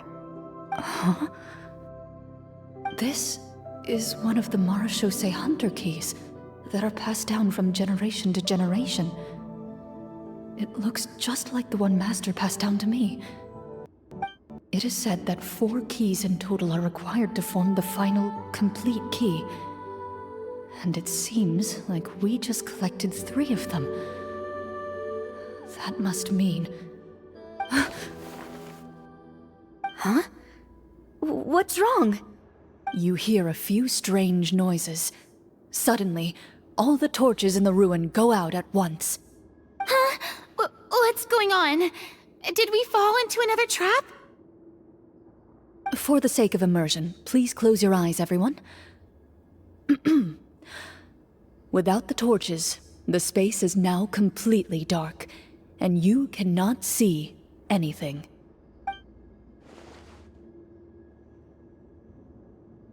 But Paimon can still see a little bit over here. Oh, right, sorry. Suddenly, you hear the sound of footsteps pierce through the darkness. There's someone else here? Oh, this is so unsettling. I can't see anything.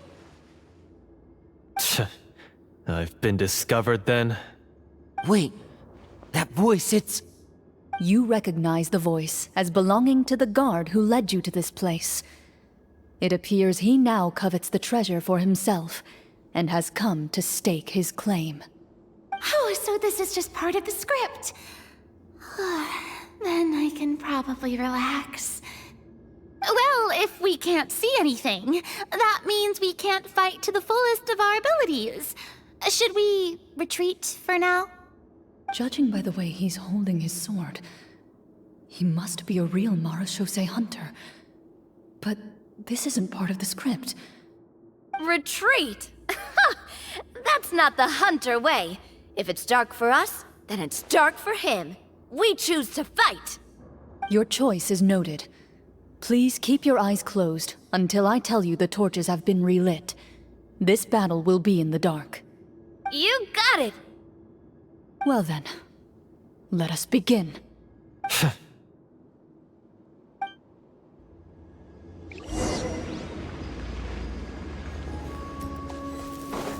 Loaded.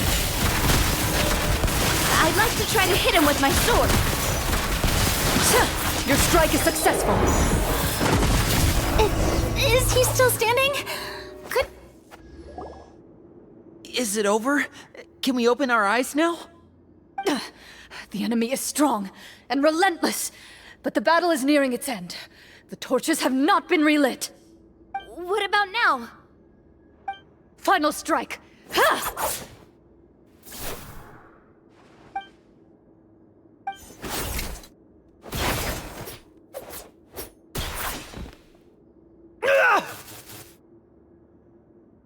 Well, did we get him?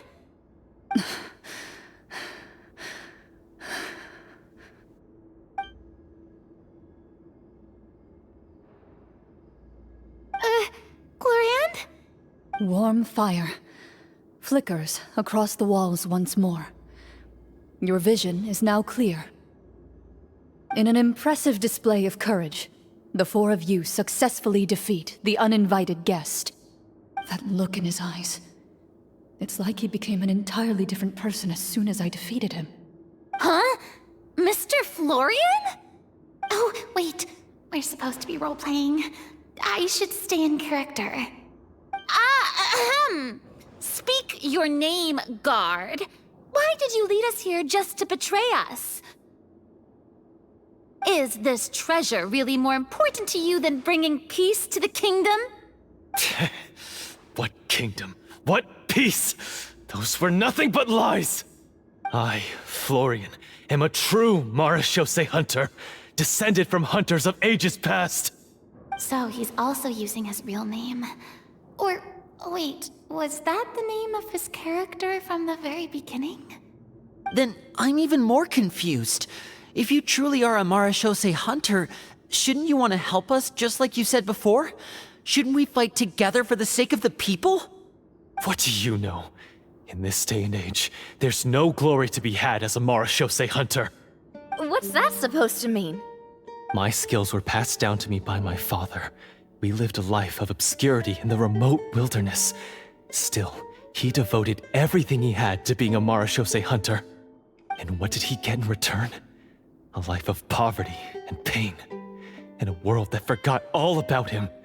When he died, not a single person came to mourn his passing. The Marechaussee hunters were the ones who saved this city, were heroes. We deserved more recognition and respect than this. Is he talking about how no one in the capital seems to remember the hunters and their legacy? I didn't expect the script to contain this level of social criticism. So that's why you want to take the treasure for yourself? You feel like you're owed fame and wealth? If you already knew where the treasure was located, why didn't you just come down here and take it? Because I still needed the final key. Only a true Marechaussee hunter is capable of passing through this final door. As someone who sought to hurt others for his own gain, Florian lost that right long ago. Okay, but what is this treasure anyway? We've got all the keys, right? So can we just go in and take a look? You're sure you want to go in?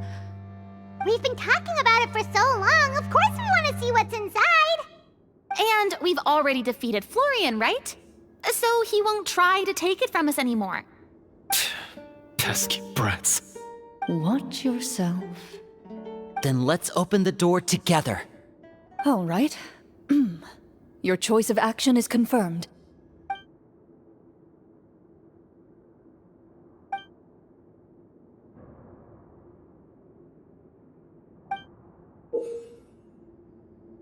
Before you, the door to the treasure, sealed and undisturbed for more than 100 years, finally swings open. You hear the shrill wail of the door hinge as it rotates for the first time after years of disuse, almost like a sleeping giant letting out an extended yawn. You get the impression that the secrets buried behind this door might be just as heavy as the sound you just heard. It's open! Come on, let's go in! Paimon wants to see what's inside! Ooh, me too! Ugh, uncovering hidden treasure is the most exciting part of adventuring. What do we have here? Uh-huh. A stone tablet? And some shabby weapons? You call this a treasure vault? Looks more like an abandoned warehouse! Maybe the troupe ran out of budget at the end? They provided a super immersive experience at the beginning only to drop the ball at the most important part? They could have at least filled this place with cardboard Mora or something! Wait, I get it now. Paimon, this is the real Marachose Hunter treasure. Huh? This is it? The Marachose Hunter treasure is just a stone slab and some broken swords? I can't believe it. I refuse to believe it!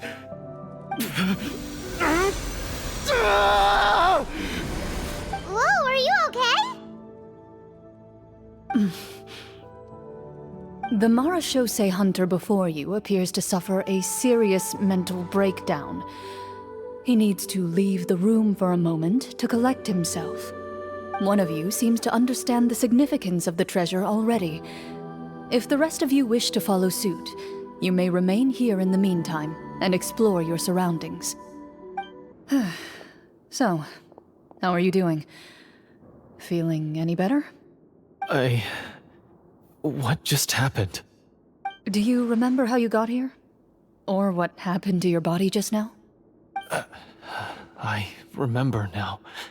I brought you here because I wanted to... The explosives in the cave! You mean these? Huh? How did you... I could tell something was off the moment I stepped into this cave, so I kept an eye out. I've already dismantled the whole thing. So the strongest champion duelist in all of Fontaine saved the day once again. Guess I shouldn't be surprised. It would seem your skills as a Marachose hunter are as sharp as ever.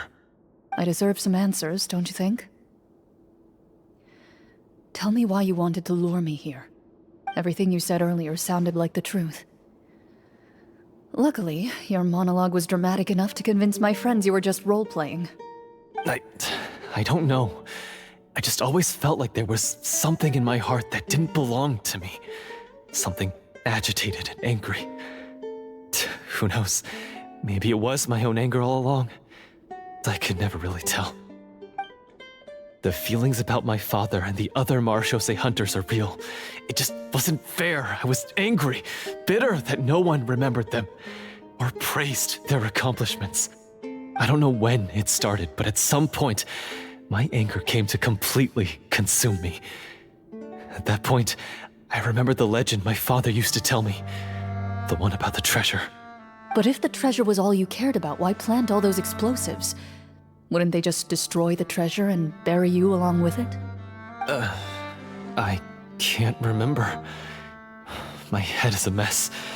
It felt like there was this voice telling me to eliminate the hunters, but now it's gone.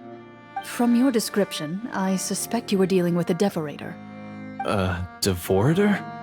Oh, your master... your father, I mean, never talked about it? It was a kind of monster that was active several centuries ago. No, I've heard of it. I'm just not sure why you suddenly... Wait, it can't be. The seal! The seal?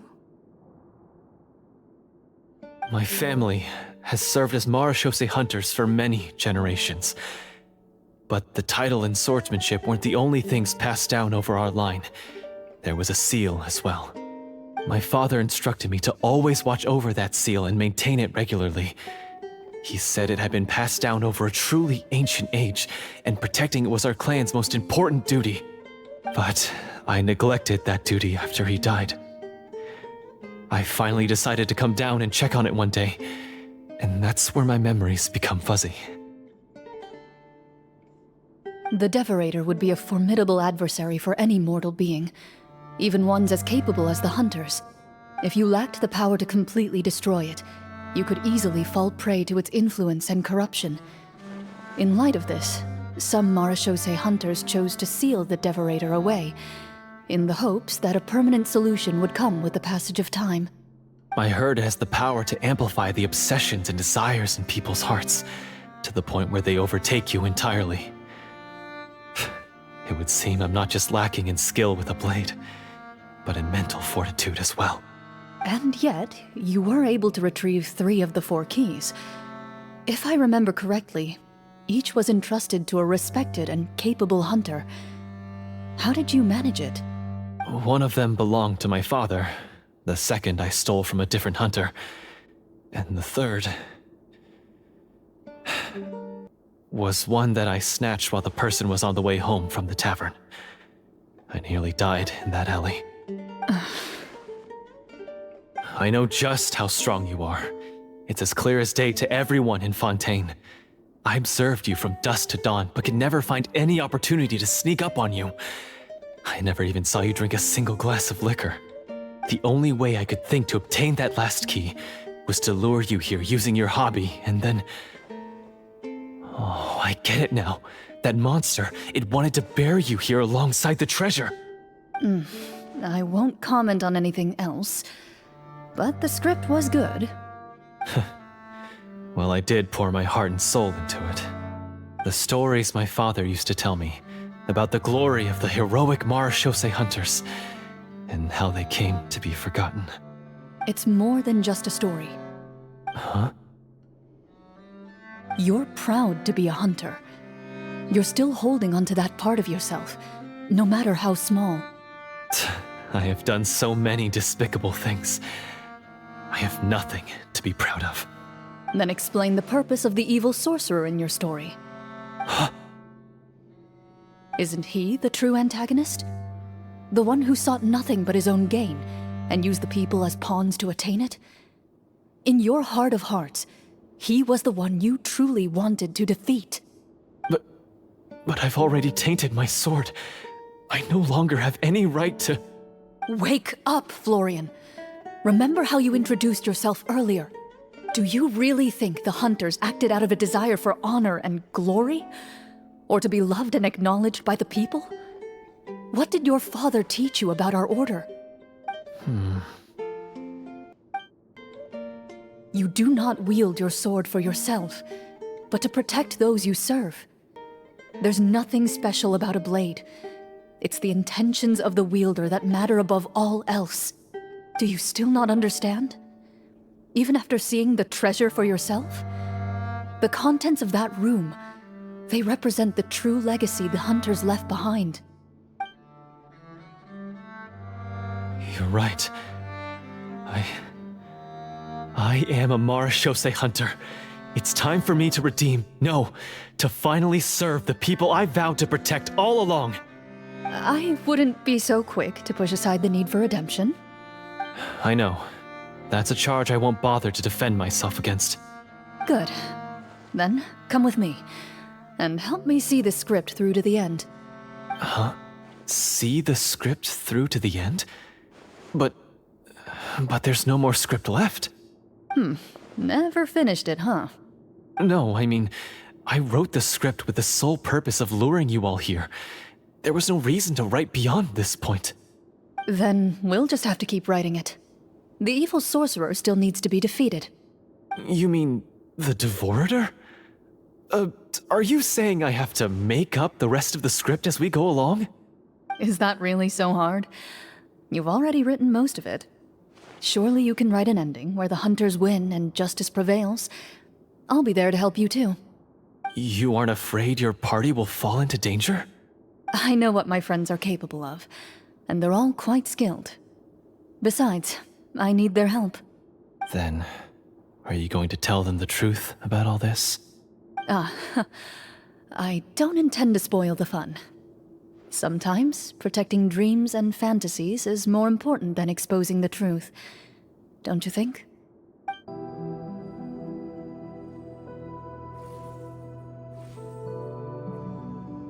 They're back!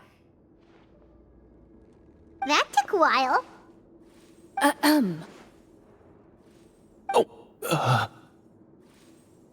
Ahem! My fellow Marashose hunters, please forgive me, for I have sinned. Tone it down. Sorry. After crossing swords with you and witnessing your courage in battle, I've rediscovered my true self and regained my pride as a Marashose hunter. Oh, do I smell a redemption arc?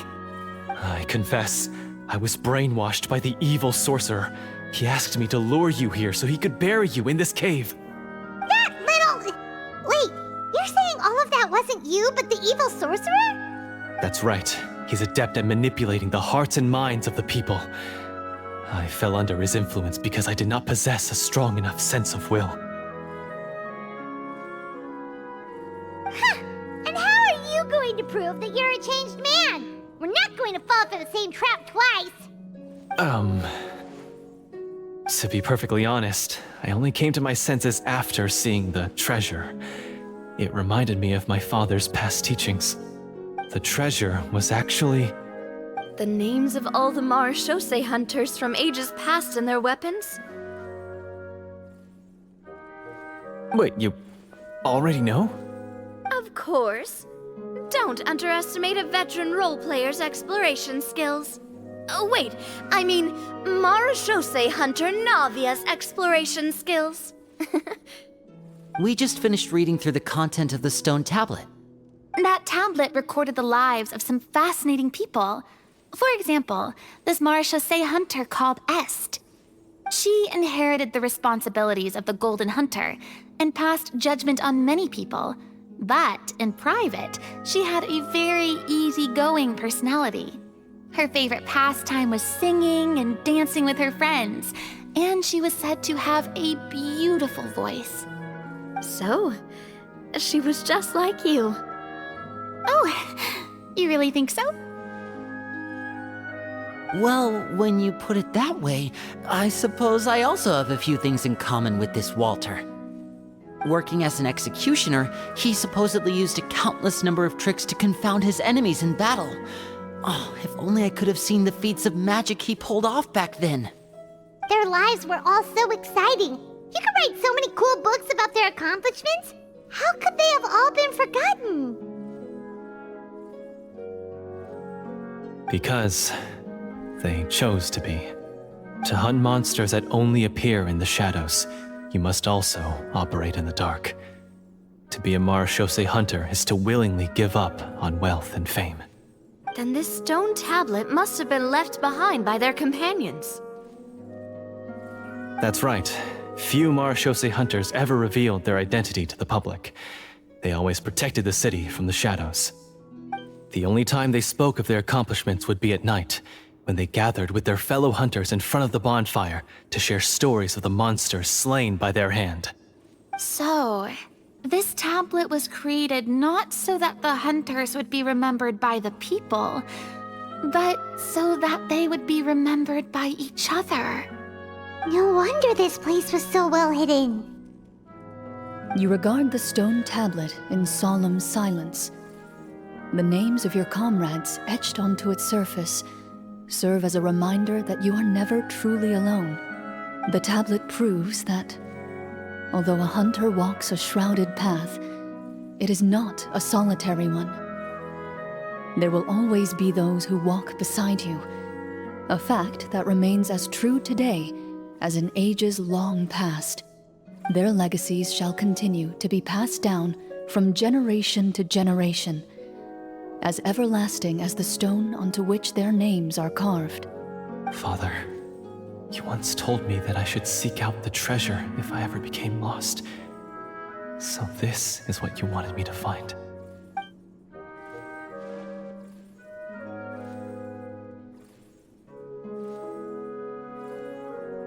Thank you, my friend.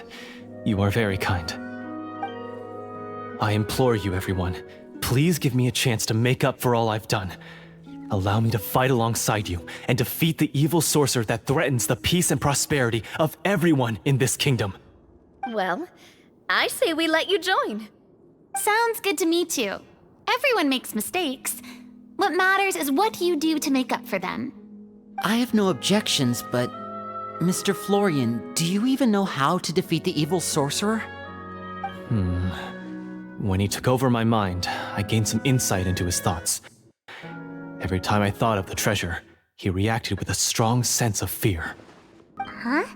He's afraid of the treasure? But there's nothing here except some broken weapons and the stone tablet! What if the secret's hidden inside these weapons? GM, permission to investigate.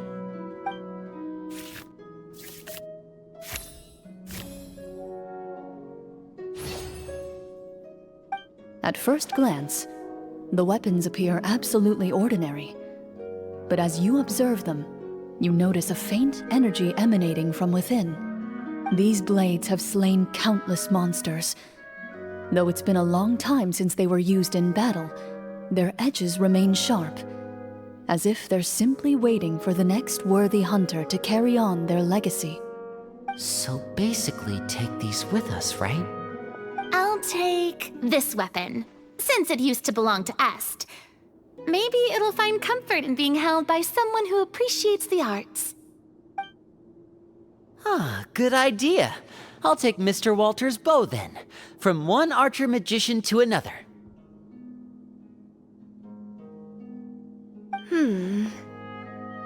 Paimon's gonna pick a cool weapon too!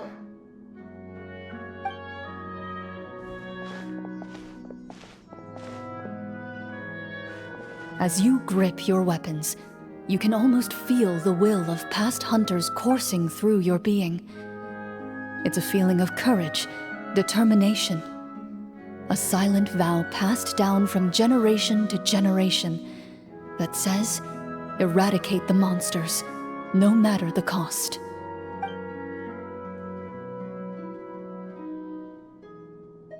Mr. Florian, do you know where to find the evil sorcerer? I was able to see his surroundings when our minds were connected. I believe he's currently hiding out at the church in the kingdom. We must be extremely careful.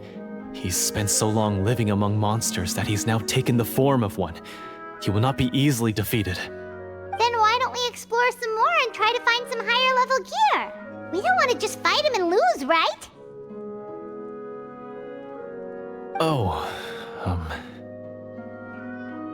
No, we have to strike now. He was greatly weakened when I managed to break out of his control. If we let him rest, he might have time to escape.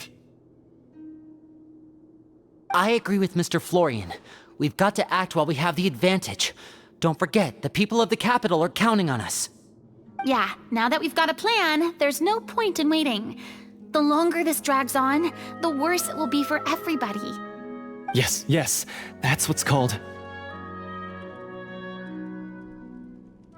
Yes, that's exactly right. Alright, you've persuaded Paimon.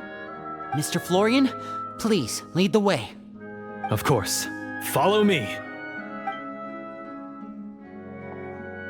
He had to set up so many scenes today, and now he has to join in for this last part. I really don't envy his job. Finally, you decide to slay the evil sorcerer and bring peace back to the kingdom once and for all. As you walk away, you feel the gaze of the stone tablet at your back, as if all the hunters of the past are wishing you success in the battle ahead and awaiting your triumphant return. Finally, you arrive at the church Florian described. As you approach, an ominous aura surrounds you. You get the sense that your enemy is close at hand. How strange. This uneasy feeling seems so real. How did they manage that? Now, it is time for the final battle. Let's go!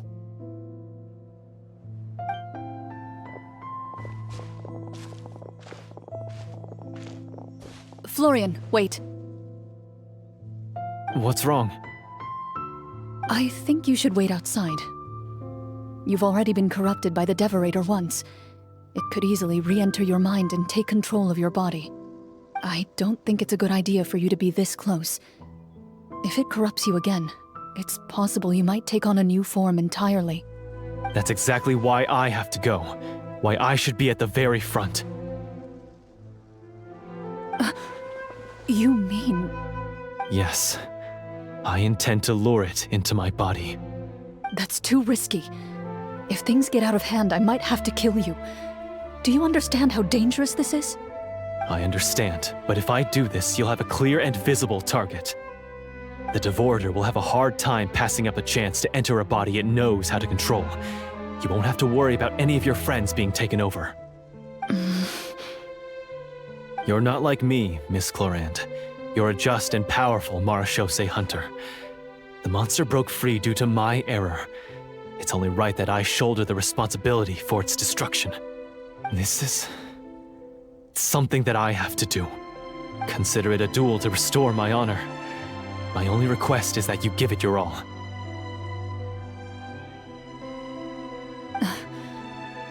I understand. Then, as a champion duelist, I hereby accept your request for a duel, and extend to you my most sincere regards. Thank you. The battle is now upon us. Let the Devorator once again tremble under the blade of the Marechaussee hunters.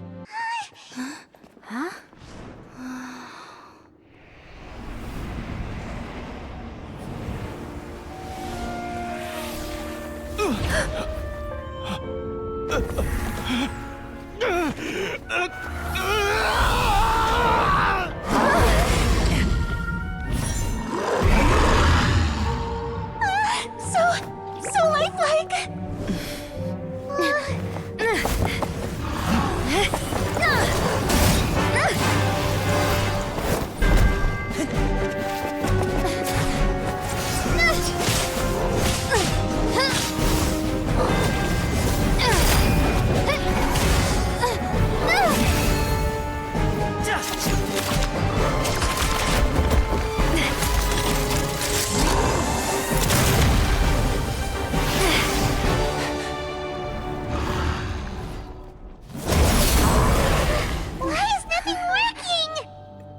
This foe is not invincible.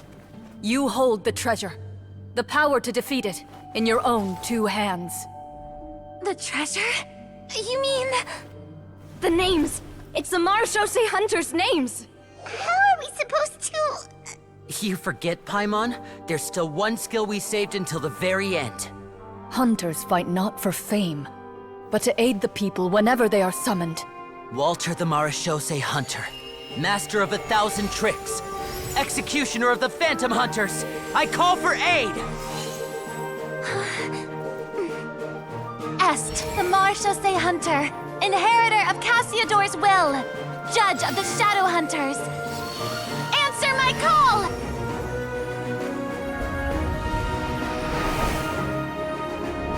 Petronia, protector of justice and order, the hunter I respect the most.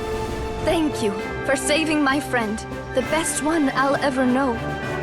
Please, lend us your strength!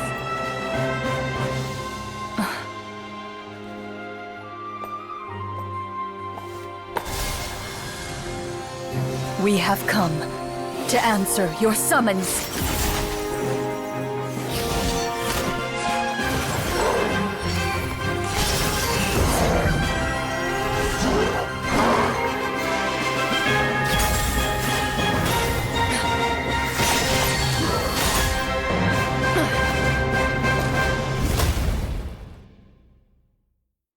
And so, the monsters were eradicated, and the sorcerer was defeated.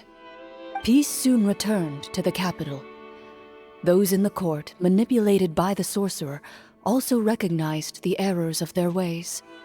Some remembered the names of the heroes who saved their kingdom, but others simply continued their lives none the wiser. Such is the story of the Marechaussee Hunters. They pursue the phantoms in the darkness and exterminate all who pose a threat. They will always protect the city and those within it, even should all memory of their accomplishments be forgotten by the very people they serve. I'm assuming we've finally reached the end of the script. Yes, you've reached one of the better endings. It's a pretty solid story overall. I thought it was just an ordinary adventure at first, but the further we got into it, the more impressed I became with the production and the plot. That final battle especially. All the effects were super realistic. Oh, right. Yeah, totally. That's a really good point. I never expected the weapons we picked up from that vault would have that kind of effect. Yeah, mine nearly scared the daylights out of me when it started glowing. I took a good look at it after we got out, but I don't think it ever lit up again. Oh, we should probably give these props back, right? I'll just leave mine here. Did you have a good time? Of course. Let me know if another script like this comes around. Sure, no problem. Then I'll head back for now. I think I need some time to fully digest everything that just happened. Once Mr. Florian is awake, please pass on my regards to him. He must be extremely exhausted to have passed out cold like that. You're right. He's had a lot to deal with. Well, see you all some other time. Toodaloo!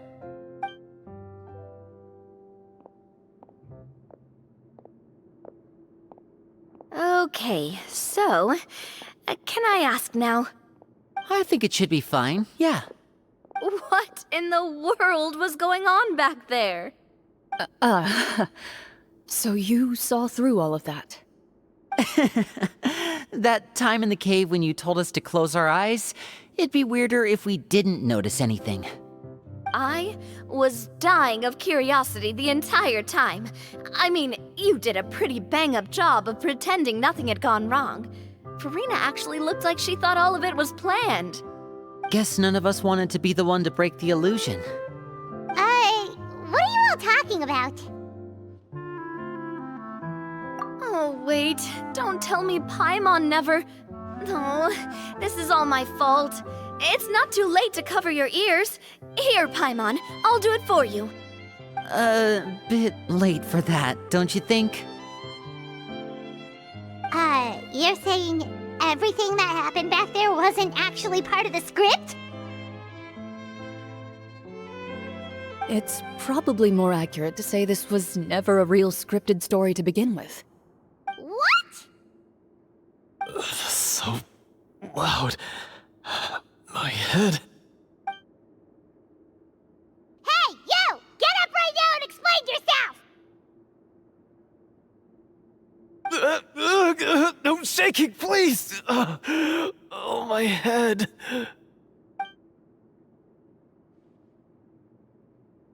Did Paimon just hear that right? You guys made up that whole last part on the spot? It's not nice to lie to people, but Paimon's gotta admit, that was a really good story, Florian. Oh, and nice improvisation, Florian!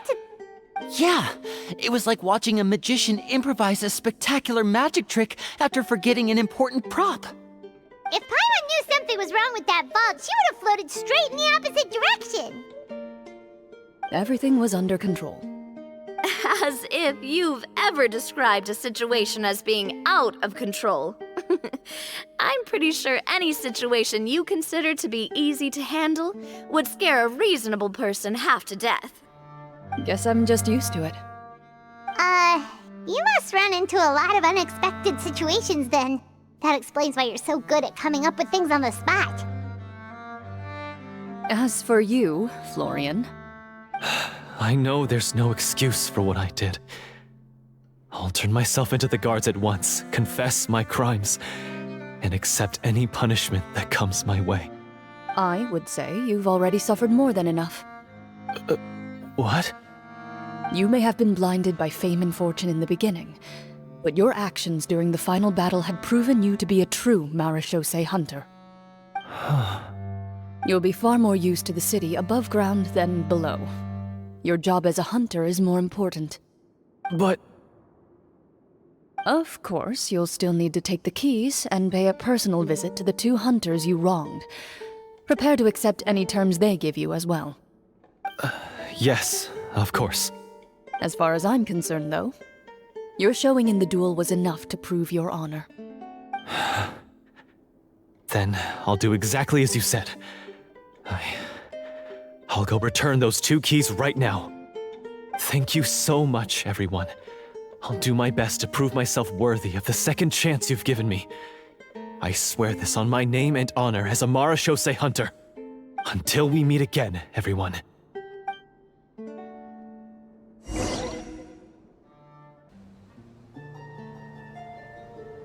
Speaking of Marechaussee hunters, what should we do about the treasure in that cave? Leave it be. Are you sure? We could show it to people, make it so that the hunters are remembered. Don't you want that? No. Every name on that tablet made the same choice. All hunters know what the path entails. I am no exception. My identity as a Marechaussee hunter is not something I need people to remember. I wish only to be recognized as a champion duelist. Nothing more. That's certainly very different from the path of a magician. Still, I admire your decision. Wait, I just remembered something.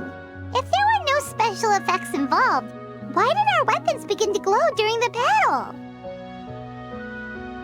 That's because the Marechaussee hunters of ages past would often imbue their weapons with special enchantments to suppress the monsters.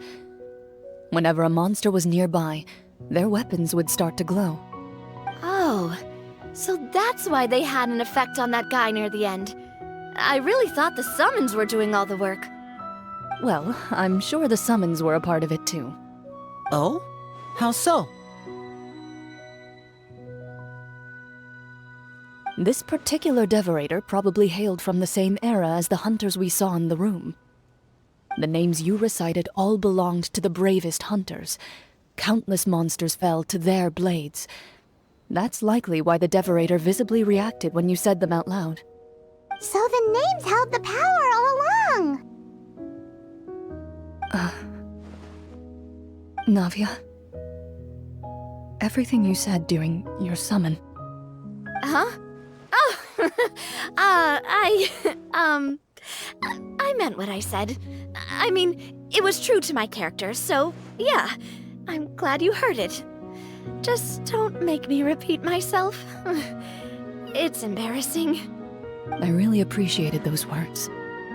All right. Don't get all sentimental on me. Anyway, let's not talk about that anymore. I'm going to go on ahead. Don't fall too far behind now. She ran off! I should probably head back as well. This story was truly incredible. I might have to spend the whole night telling my siblings all about it. Goodbye.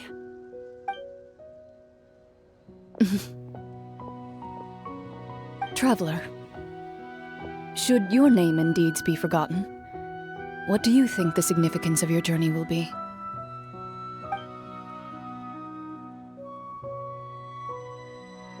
I suppose the significance would be the journey itself and the world we helped create. There's still value in the time I shared with everyone here, in the things we were able to accomplish, even if no one remembers them. A great answer. I'll remember it. Me? The Marechaussee hunter says nothing in response to that question. Perhaps her answer lies in her silence, an unspoken vow left to echo through the night. The path she walks needs no explanation.